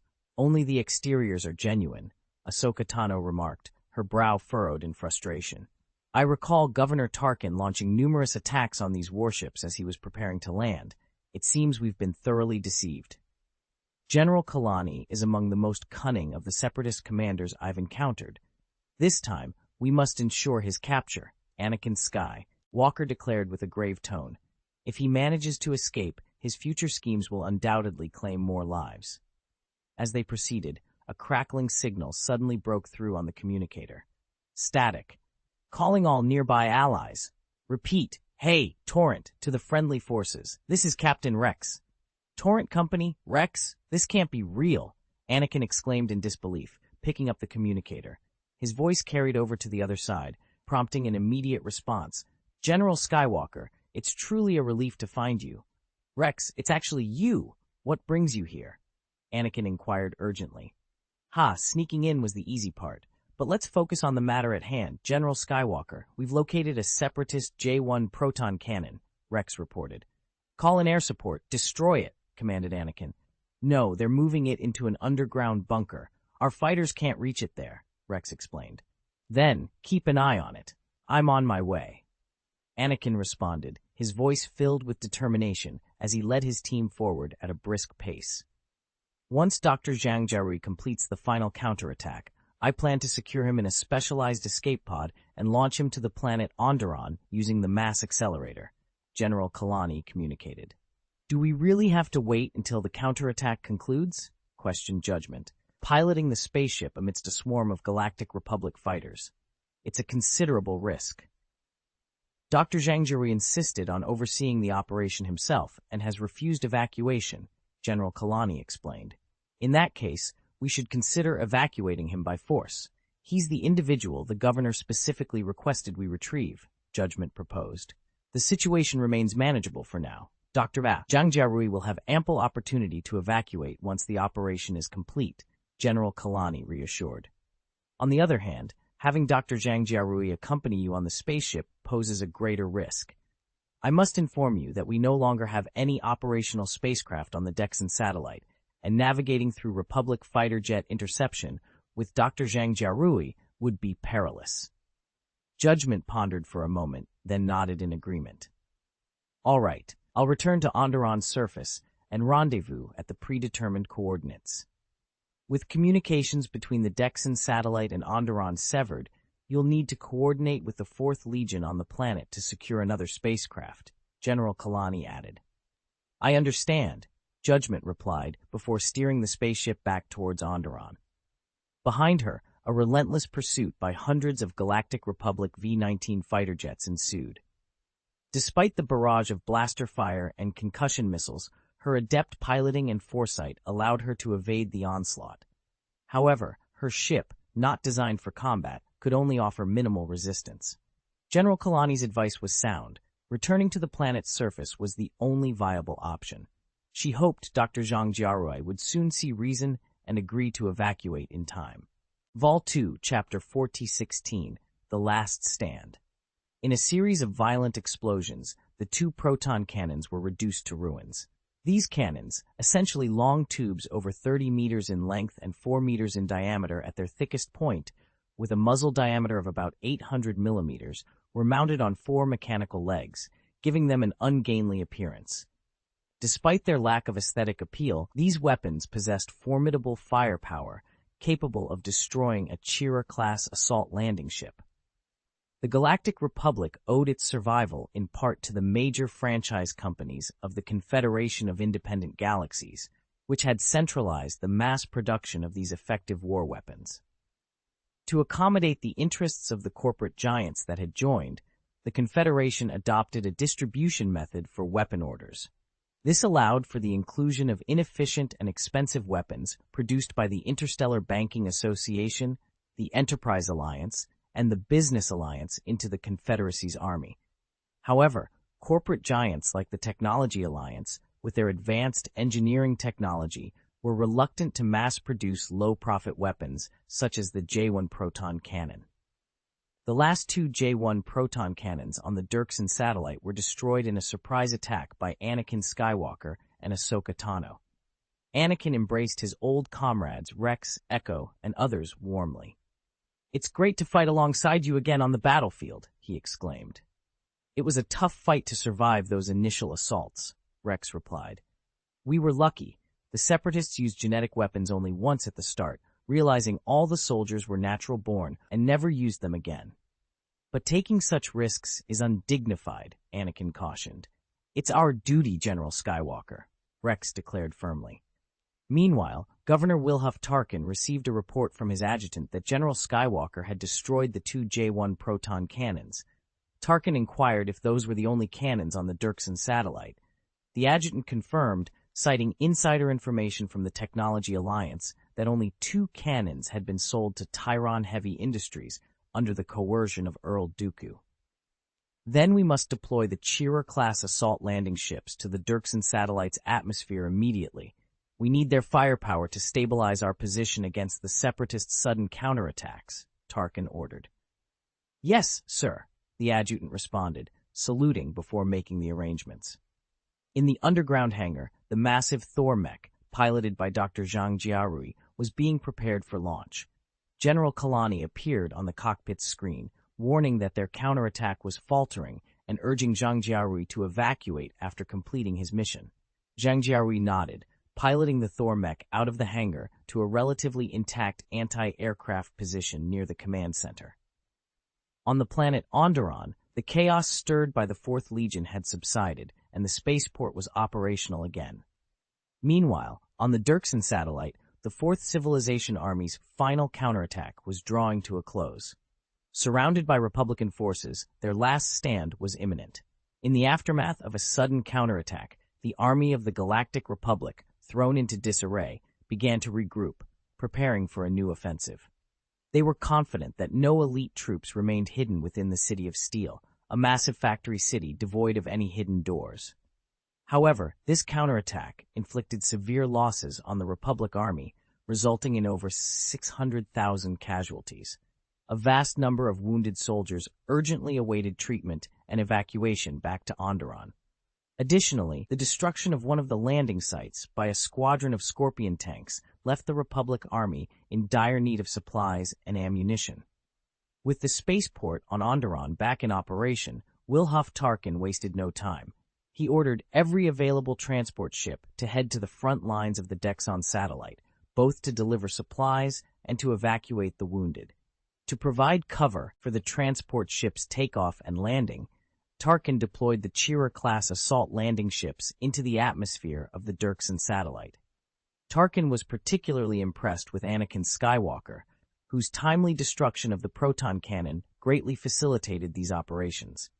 According to radar scans, a large group of spaceships is approaching Dexon, General Kalani reported during a communication. Given the current fleet configuration of the Galactic Republic here, these are likely transport ships. This indicates that the disruption caused by the Fourth Army has been suppressed, he continued. They bought us enough time, and I believe they inflicted significant damage on the Republic, Zhang Jiarui added. But why are you communicating with me instead of commanding the battle? The current situation doesn't require my command. Liu Jichao is more than capable of handling it. You, however, are our last ace, General Kalani explained. The destruction of the Fourth Army and the counterattack by the Dawn Star Army were all to set the stage for your decisive strike. Zhang Jiaorui's gaze intensified. Your assessment is accurate. With the spaceport destroyed and their ground forces repelled, the Galactic Republic will deploy all their transport ships. Large objects are entering the atmosphere of Dirksen, General Kalani noted. I don't need radar to see that, Zhang Jiarui said, looking up at the sky through a holographic projection. High above, a vast sea of fire spread across the sky, created by the friction of a large warship entering the atmosphere. Is it the Cheerer class or the Hunter class? Zhang Jiarui mused with a smirk, turning his attention to the console in front of him. He pulled down levers one by one, activating the Thor mecha. The spherical device on the mecha's back began to rotate slowly, gathering an immense amount of energy. As the energy readings in front of him surged, Zhang Jiarui's expression grew increasingly excited and maniacal.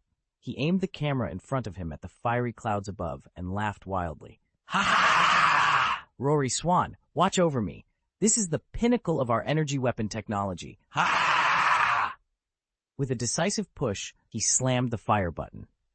Instantly, the spherical device on the back of Thor's mecha emitted a blinding light, shooting straight into the sky. Vol 2, Chapter 1417, The Perfect Platform. A beam of light pierced the sky, its immense energy carving a vast hole through the clouds, darkened by the smoke of gunpowder. For a fleeting moment, the starry heavens behind the clouds were visible. Then, the second shot followed, its dull explosion echoing like distant thunder. In its aftermath, countless burning metal fragments rained down from the clouds, varying in size and interspersed with fragments of human bodies. A massive, dark silhouette plummeted to the ground. It was a Cheerer-class assault landing ship. The once mighty vessel bore 2 fiery wounds. One hole pierced the front end of the hull, while another, though not fully penetrating, was located at the ship's engine. Despite desperate attempts to correct its descent and avoid a crash, the efforts were in vain. The damaged areas continued to burn and spread, leading to a series of explosions along the energy transmission lines. The explosions grew in intensity until the entire battleship was engulfed in flames, emitting thick smoke. As the Cheerer-class ship began to disintegrate, several crew members, in a last act of desperation, leaped from the hatches. In mere minutes, the Cheerer-class assault landing ship crashed into the outer industrial area of the City of Steel, creating a fiery inferno nearly 2 kilometers in radius. What is this? Anakin Skywalker and his companions watched the catastrophic scene in shock, while Rex muttered to himself, gazing skyward, "Why does the Separatist movement possess such formidable weaponry?" Anakin Skywalker, enraged, exclaimed, "Damn it! What else are they hiding from us?" At that moment, the Galactic Republic's air forces launched a fierce assault on the source of the devastating beam. Fighter jets dove, unleashing missiles and rockets. The remaining 2 Cheerer-class ships also adjusted their aim, cautiously lowering their weapons' power to prevent collateral damage before returning fire. The target was soon identified by the powerful sensors and relayed to every battlefield commander. A bulky mech, approximately 20 meters tall and over 10 meters in both length and width, equipped with a spherical device. The Thor mecha. The forces attacking the Thor mecha faced a relentless counterattack. The previously concealed anti-aircraft defenses around the mech sprang to life, unleashing a barrage of near anti-aircraft guns and missiles. A deflector shield was activated, enveloping the small area around the Thor mecha in protection. Inside the cockpit, Dr. Zhang Jiarui activated the mecha's air defense system, launching a volley of standard scattering anti-aircraft missiles, creating a deadly aerial net. He swiftly adjusted the console settings to reduce the weapon's output power and increase cooling speed, before aiming and pressing the fire button with determination. "Come on, Republic scoundrels, feel the wrath of our fourth civilization's extractor cannon. Fire! Ha!" he exclaimed. The spherical device unleashed beams with a smaller size but a faster rate of fire compared to the previous shots. This time, the target was not the two Chira-class ships, which had quickly activated their deflector shields, but another entering the atmosphere. The Dirksen satellite was swarming with transport ships, all preparing to reinforce the Republic Army, which had recently suffered significant losses. Wilhoff Tarkin, eager to reorganize the army on planet Dirksen swiftly and launch a decisive offensive, had dispatched nearly all the transport ships at once, rather than in staggered batches as before. Consequently, over 500 transport ships were now densely packed in the atmosphere of the Dirksen satellite. Among these ships, including 3 Chira-class assault landing ships, their maneuverability was severely compromised due to the planet's gravitational pull. At this critical moment, the spherical device mounted on the back of Thor's mecha transformed into a devastating weapon. Its beam sliced through the air, piercing each transport ship with unerring accuracy. There was no escape, no resistance, only the grim wait for destruction. This was the power of the extractor cannon, Zhang Jiarui's ultimate weapon equipped on Thor's mecha. The extractor technology was originally developed by the Galactic Republic, discovered by Wookiee scientists who found that kyber crystals could produce powerful lasers that seemingly defied the law of energy conservation.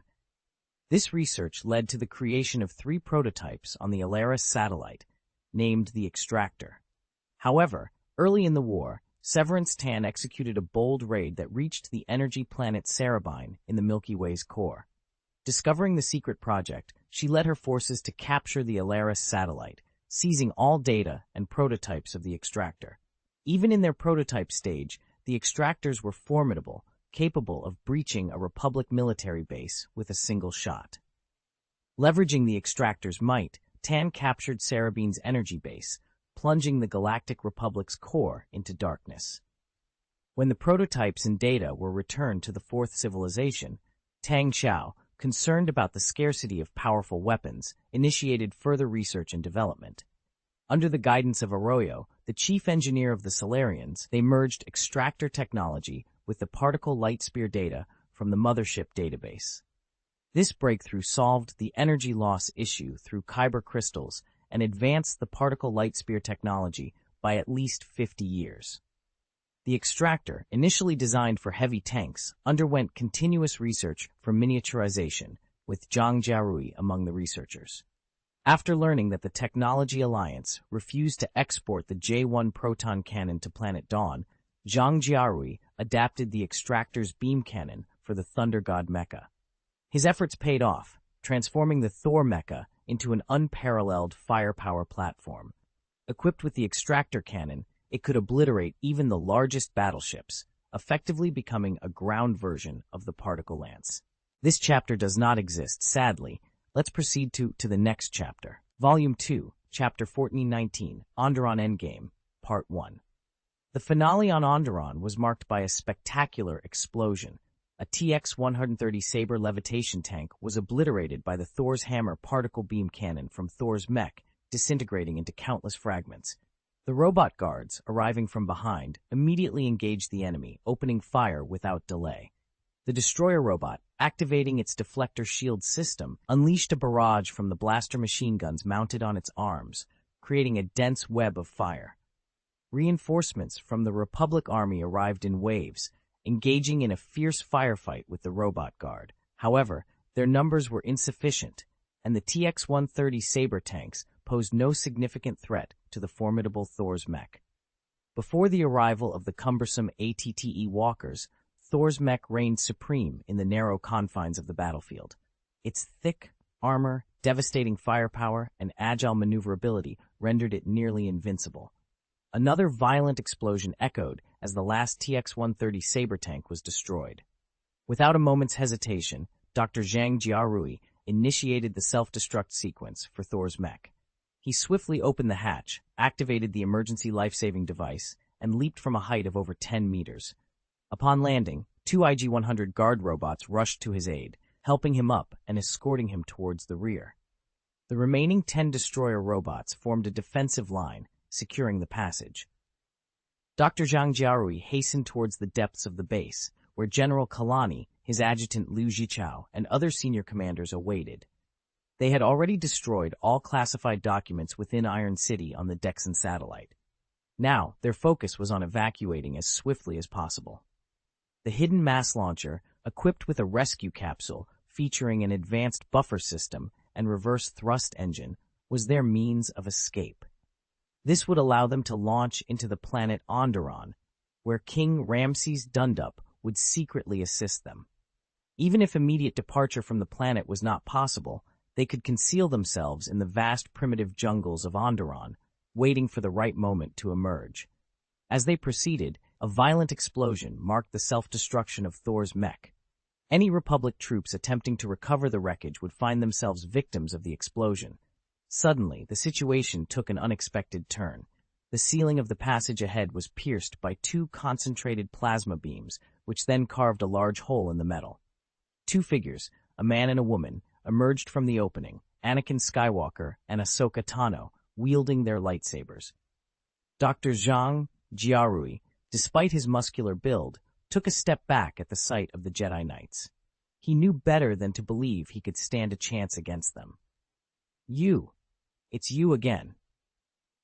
Anakin Skywalker, though he had never met Zhang Jiarui, sensed through the Force that this was the man responsible for the deaths of many rebel fighters with a white phosphorus bomb months ago. Despite his anger, Anakin had shown mercy during their last encounter, adhering to the Jedi Creed, which forbade killing without just cause. Once again, he found himself seated within the formidable Thor mecha. This time, wielding a mysterious new weapon, he managed to shoot down hundreds of spaceships, including a formidable Cheer-class assault landing ship. The consequence was the loss of countless lives, all because his lightsaber had failed to penetrate its defenses previously. Anakin Skywalker's eyes blazed with fury as he bellowed, "It's you, again responsible for countless deaths. You must pay the price." With that declaration, he surged forward, his lightsaber ignited and ready for battle. Two IG-100 guard droids immediately moved to intercept Zhang Jiarui, their high-voltage electric batons activated and skillfully wielded to counter the attack. These droids, entrusted to General Kalani by General Grievous, had been meticulously trained and programmed, capable of challenging even ordinary Jedi Knights. However, Anakin Skywalker was far from ordinary. Surrounded by more B-2 super battle droids, Anakin and Ahsoka found themselves encircled. Despite this, Zhang Jiarui, under the protective cover of the droids, made a dash towards General Kalani, who was waiting by the escape passage. "You can't escape. Today you will face retribution for your actions." Anakin's voice thundered from behind. Reaching General Kalani, Zhang Jiarui urgently reported, "A Jedi Knight is on our trail." Without hesitation, General Kalani dispatched two IG-100 guard droids to slow Anakin down as they turned towards the mass launcher. However, it wasn't long before General Kalani announced, "We've lost contact with the guard droids. The Jedi Knight is closing in." "What do we do now? The Jedi will surely kill us," exclaimed Adjutant Liu Jichao in panic. General Kalani paused, then turned to Zhang Jiarui with a solemn expression. "Jedi do not kill without cause. This may be our last chance." He then opened a panel on his head, revealing intricate electronic components. "One of my primary directives is to ensure your safety. I'm entrusting you with my central processing chip. Conceal it on your person where it cannot be found. In the worst-case scenario, surrender. This chip may yet offer us a chance." Without waiting for a response, General Kalani extracted the central processing chip from his head, his body immediately becoming inert.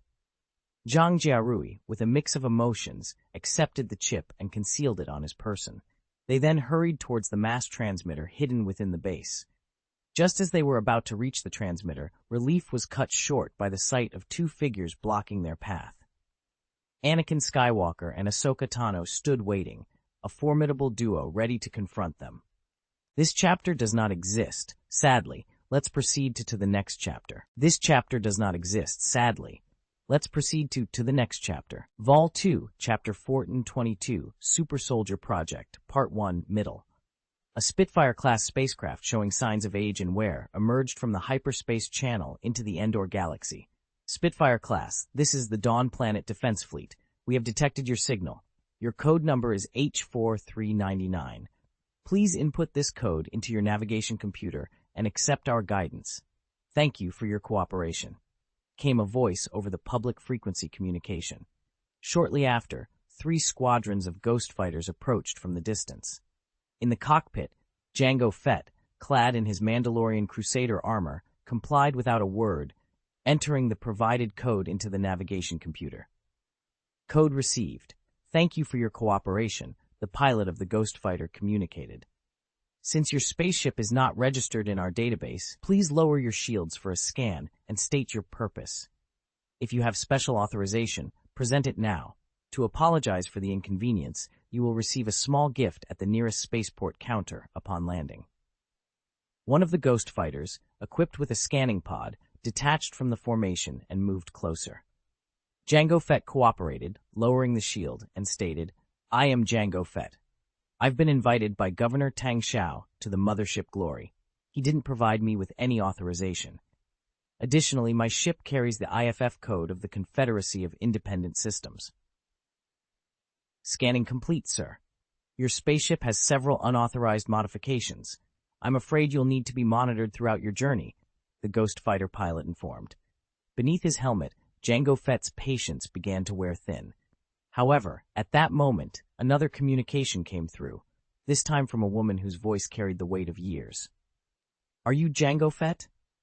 "Yes, it's me. Who might you be?" Jango Fett inquired. "I understand. It seems Governor Tang Xiao was preoccupied and failed to provide you with special authorization. My apologies. The current security level in the Endor galaxy is heightened due to the complex situation at the front lines. However, I've been monitoring your Slave 1. You are authorized to proceed," the woman explained. "Sir, we have received special authorization for you from the Mothership Glory. The authorization is from the Umbrella Pharmaceutical Group." "Very well. You may pass." "Thank you for your cooperation," the ghost fighters communicated before veering off. "Who are you?" "The Umbrella Pharmaceutical Group. Their reputation in the galaxy isn't exactly stellar," Jango Fett remarked, his tone wary. "They have indeed been instrumental in supporting my project, and I am currently utilizing their laboratory facilities. As for their reputation, it's of no concern to me," the woman replied. "What can you offer me?" "Governor Tang Xiao sent me here," Jango Fett pressed. "If it's power you seek, then yes, I can offer you a great deal. But be warned, power comes at a price," the woman stated cryptically. With no further questions, Jango Fett piloted the Slave 1, following the navigation instructions towards the gas giant Endor. He then entered the exosphere of the planet's outer atmosphere, drawing near to the Glory Mothership amidst the endless clouds. From his vantage point, the super mothership appeared as a colossal crescent moon, its towering presence of 41.37 kilometers standing before him like a mountain.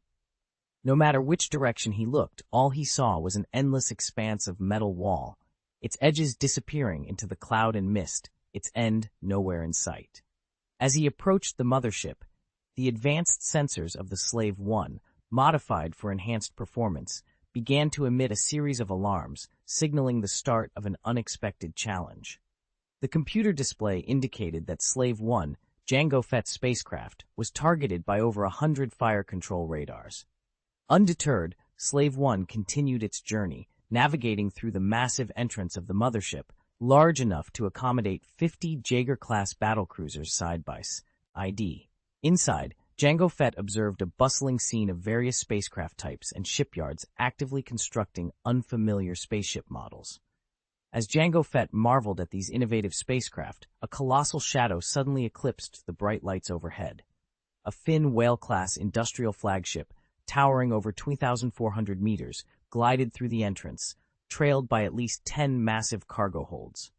This display underscored Dawnstar's unmatched industrial might, explaining how it maintained stability and held its ground against at least 4 legions of the Galactic Republic, even 2 years into the war.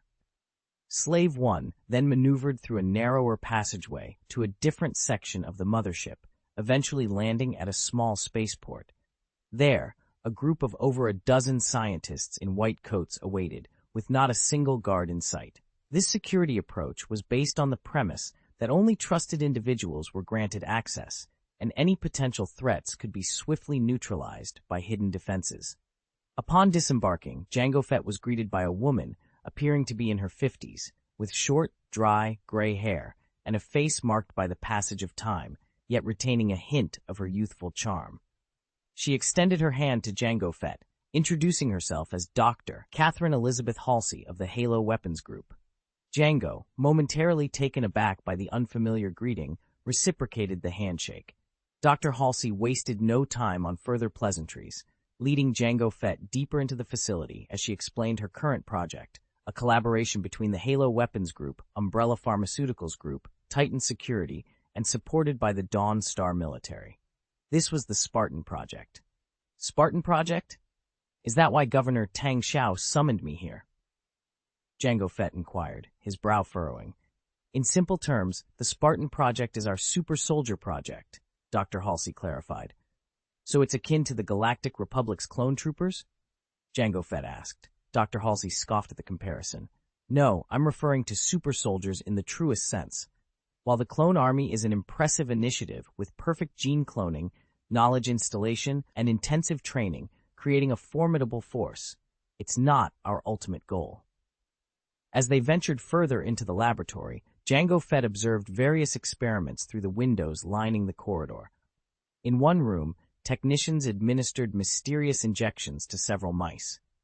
In another, a muscular soldier was connected to electrodes and data lines, his arm extended horizontally. The sound of heavy footsteps announced the presence of a mecha warrior, towering over 2 meters tall, with exaggerated spherical shoulder armor, passing by.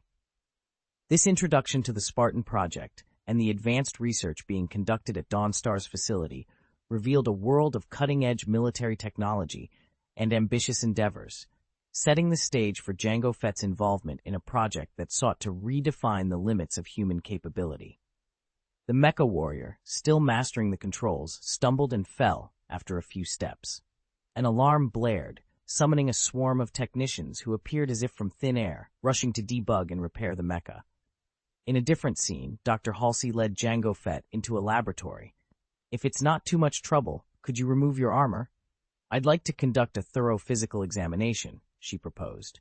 Jango Fett, settling into a chair, responded firmly, I won't remove this armor without a compelling reason. You've yet to provide one. Very well, Dr. Halsey conceded, pulling a swivel chair closer and sitting across from him.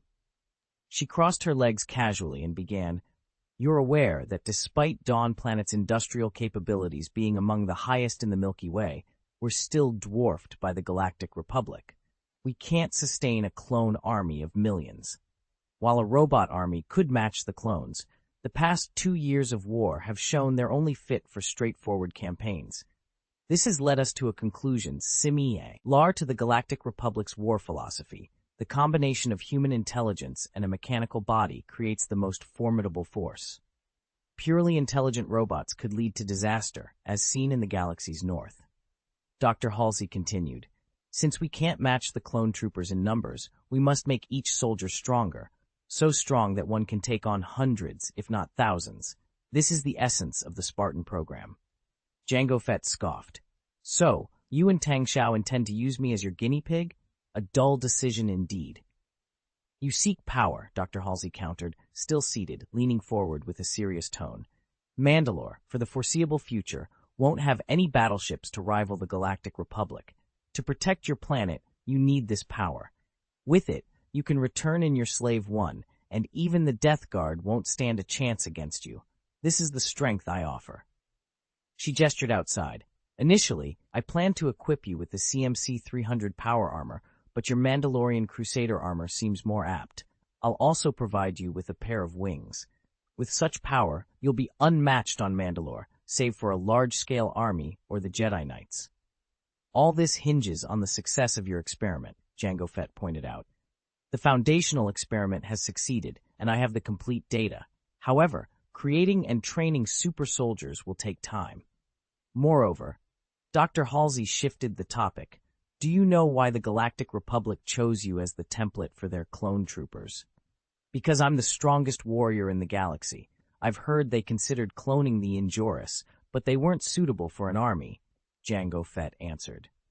Dr. Halsey smiled. If that's the case, let me offer another perspective, from a scientific standpoint. She adjusted her position, raised her hand, and a holographic human anatomical map appeared on her universal tool. Imagine, if I were in charge of the Clone Trooper project, backed by the Galactic Republic's resources, abundant funds, limitless manpower, and endless supplies. How would I select my Primarch? She glanced at Jango Fett before continuing. I would choose an individual from the vast human population who possesses nearly perfect physical fitness. This person must meet all necessary criteria. Then, I would enhance his body at the genetic level to make it stronger and more perfect. Afterward, the genes could be extracted. This way, I would have a Primarch with optimal physical fitness. Next, I would begin instilling knowledge and providing targeted training from infancy, shaping him into a cold-blooded and ruthless warrior from a young age, and refining these traits. She paused, then added, after establishing this foundation, the rest would involve technical and tactical training. This approach would also allow me to create a clone army that rivals the current one. As Dr. Halsey spoke, she stood and walked over to Jango Fett, asking slowly, "Then, why did I choose you, the Mandalorian?" "I've told you I am the strongest warrior in the galaxy," Jango Fett reiterated. "I've also mentioned that the strongest physique can be engineered, combat skills can be honed, and combat experience can be acquired through countless simulation trainings. These steps, as far as I'm aware, were also part of the training for the clone troopers of the Galactic Republic. In other words, even with you as the Primarch, these processes have not been simplified. So my question remains, why you?" Halsey pressed. "Because of the Mandalorian heritage," Jango Fett ventured. "Exactly, the Mandalorian," Dr. Halsey confirmed with a nod. "The Mandalorians are not purely human. I've delved into the history of the Mandalorians, tracing back to their origins. Through at least 3 racial integrations, even the humans among the Mandalorians carry at least 5 recessive genes in their DNA. This explanation highlighted the unique genetic makeup of the Mandalorians, making Jango Fett an ideal candidate for Dr. Halsey's project. Her meticulous approach to selecting a Primarch was not just about physical prowess, but also the genetic diversity and potential that Jango Fett represented as a Mandalorian. Vol 2, Chapter 1423, Super Soldier Project, Part 2. As Jango Fett hesitated, Dr. Catherine Halsey offered a reassuring smile and continued her explanation. The Mandalorians originally descended from the Tang people. After the decline of the Tang, the Mandalorians lost their racial purity, evolving into a multi-ethnic group united not by blood, but by a shared creed. This is the way of the Mandalorian. With precise movements, Dr. Halsey manipulated the anatomical display before her, illustrating her points with the morphing human body diagram that now showed new barbs and a growing cuticle. As the Sith Empire began to ally with the Mandalorians, the genetic makeup of the Mandalorians grew even more complex with the introduction of Sith genes. Despite the fragile reproductive barriers between the Sith and other races, this genetic intermingling was not initially seen as beneficial. However, she paused, locking eyes with Jango Fett. The Mandalorian culture of valuing strength and warfare transformed this genetic chaos into an evolutionary advantage. Through the survival of the fittest, only the most potent warrior genes survived, giving rise to the galaxy's most formidable warriors, the Mandalorians.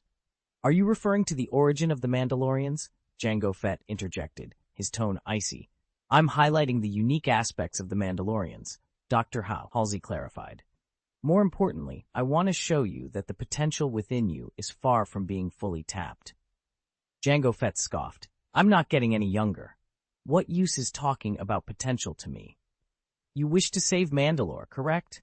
To achieve this, you'll need more than just your current capabilities.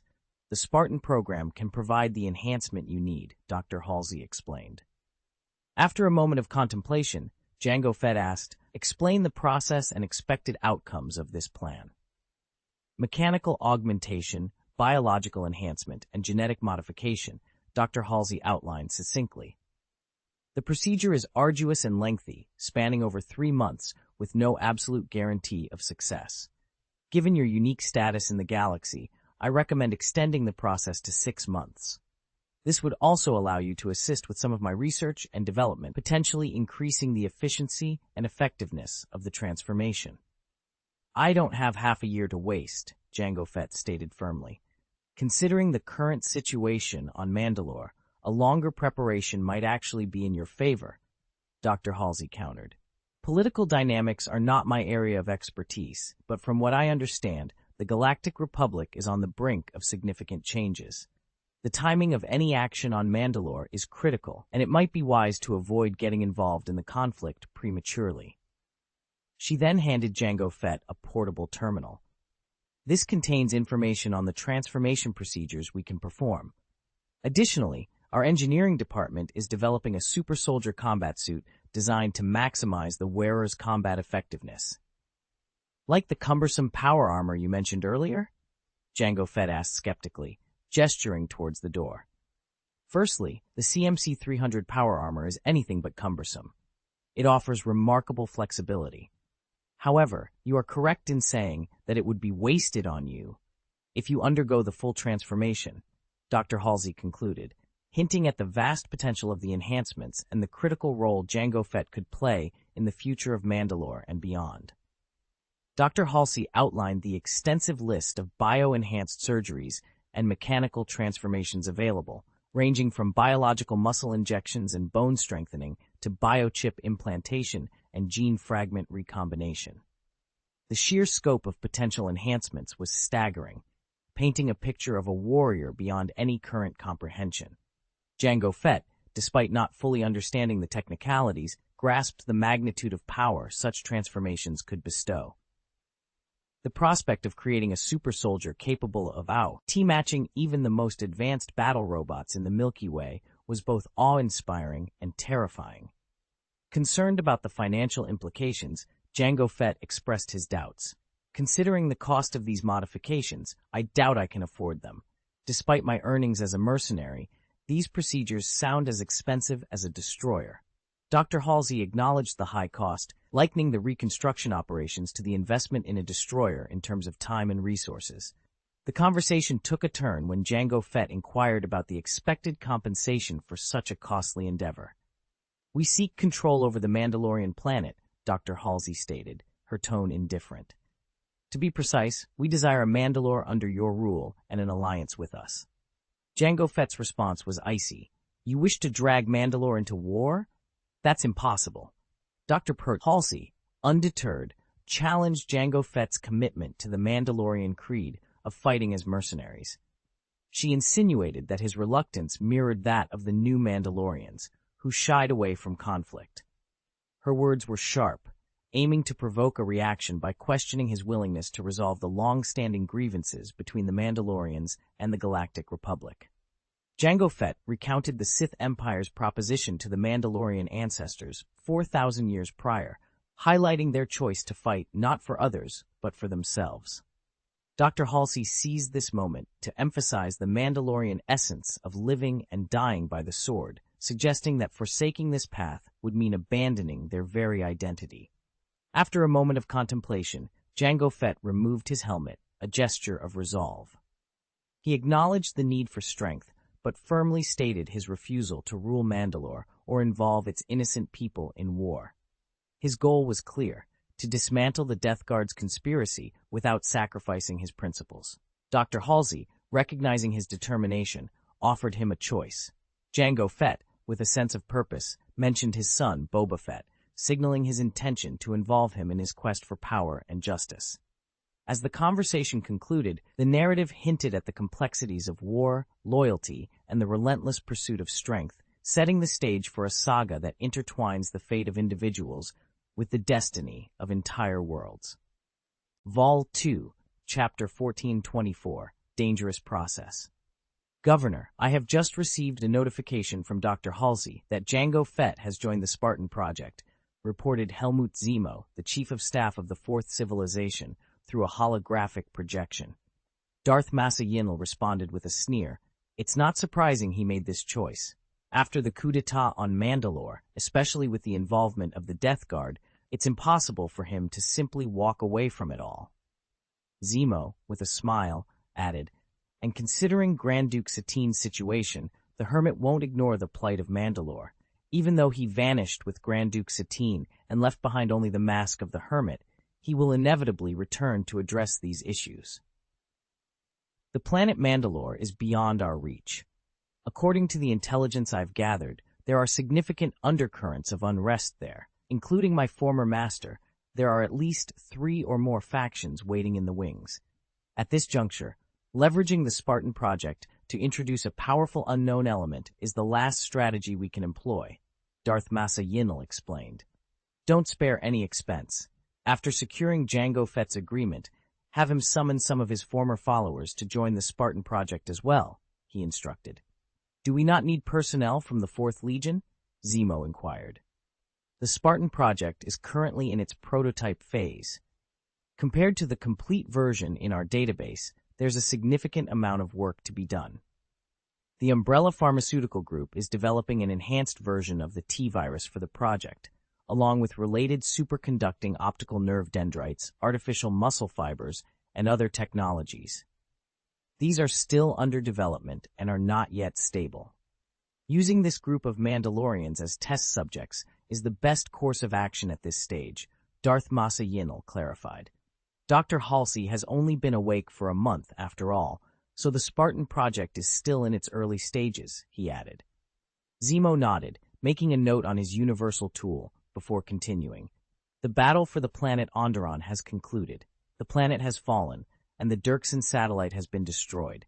The forces we deployed were completely annihilated. However, thanks to our prior preparations, no critical information fell into the hands of the Republic.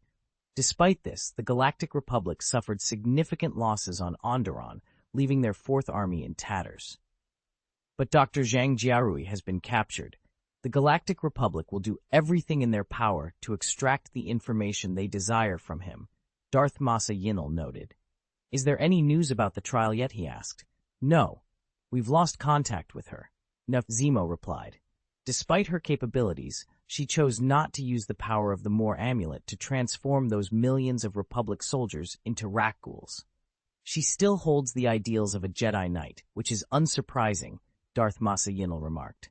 And after witnessing the events on Onderon, her resolve to overthrow the Galactic Republic and the Jedi Order must have only strengthened. After a moment of thought, he said, We must rescue Zhang Jiarui. Prepare Mrs. M and have her send her best agent, codenamed 007. Additionally, the 2 Dark Saints, Aura Khan and Sola Ah, along with the Tang warriors, should assist 007. The Solari Special Forces will also provide support from the periphery. If necessary, they must rescue her at any cost. If rescue proves impossible, then Zhang Jiarui must be eliminated on the spot. Understood. I'll make the arrangements immediately, Zemo affirmed. Furthermore, according to recent intelligence, the 20th Army of the Galactic Republic is mobilizing once again. Their target is the planet Godur, home to the Ji-Wen people, he added. Darth Massa Yinel concluded, Our challenges will only escalate. The Confederation of Independent Galaxies is losing ground, and on the Republic side, the production capabilities of the Kuat drive yards are steadily increasing. This will only add to our pressures. To ensure the Galactic Republic continues to invest more power in our direction, we must not only maintain control over the transportation hubs of the Yago-Dur and Eliadu galaxies, but also accelerate the population and industrial migration from the Rendili galaxy. Our goal isn't to outpace the Galactic Republic in production capacity, but to prevent them from further expanding their advantage. Planet Lundili. The Galactic Republic has already sealed it off, deploying hyperspace blockers throughout the area. Fortunately, they are unlikely to intercept the secret shipping lanes of the Lundili galaxy anytime soon, Zemo reported. The situation in the Inner Circle is becoming increasingly perilous. The Republic's Second Army has initiated an assault on the planet Cato Nemoidia, and the Technology Alliance's recent ambiguous stance likely stems from the siege of their homeworld, Skako. We cannot afford to lose the planets Lundili and Bamora Nemoidia. Their stability is crucial to the Lundili Interstellar Power Company and the Trade Federation. I don't expect their assistance, but we must avoid triggering their betrayal over these planets, Darth Messian declared. Yes, Zemo responded with a respectful salute. Darth Messian rose from the sofa. Very well, let's proceed as planned. I'll return to Dawn Planet in a week. Upon my return, we'll convene the Fourth Civilization Summit. We are approaching the final and most challenging phase of this war. As you wish, my lord. Zemo bowed deeply before ending the communication. Darth Messian waved his hand, casually tossing the communicator aside, and exited the communication room. He continued his perilous experiments on the island of Abora on the planet Murinster. His latest project was nearing completion. A lifeless and eerie figure stood on a Sith altar, surrounded by the palpable force of the dark side. Sensing Darth Messian's arrival, the figure turned and knelt on one knee. My lord, I have gained complete control over this body.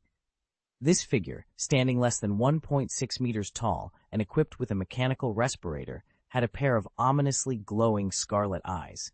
Indeed, this was Darth Messian's newest creation. The body of Darth Tenebrous merged with the soul of Darth Venomous. Through the potent and arcane essence transfer technique combined with Sith alchemy, Darth Messian had forged a formidable and terrifying warrior, the Spirit of Vengeance. Remember to bookmark this site, www.ooze.com, for easy access next time, or search on Baidu to find us.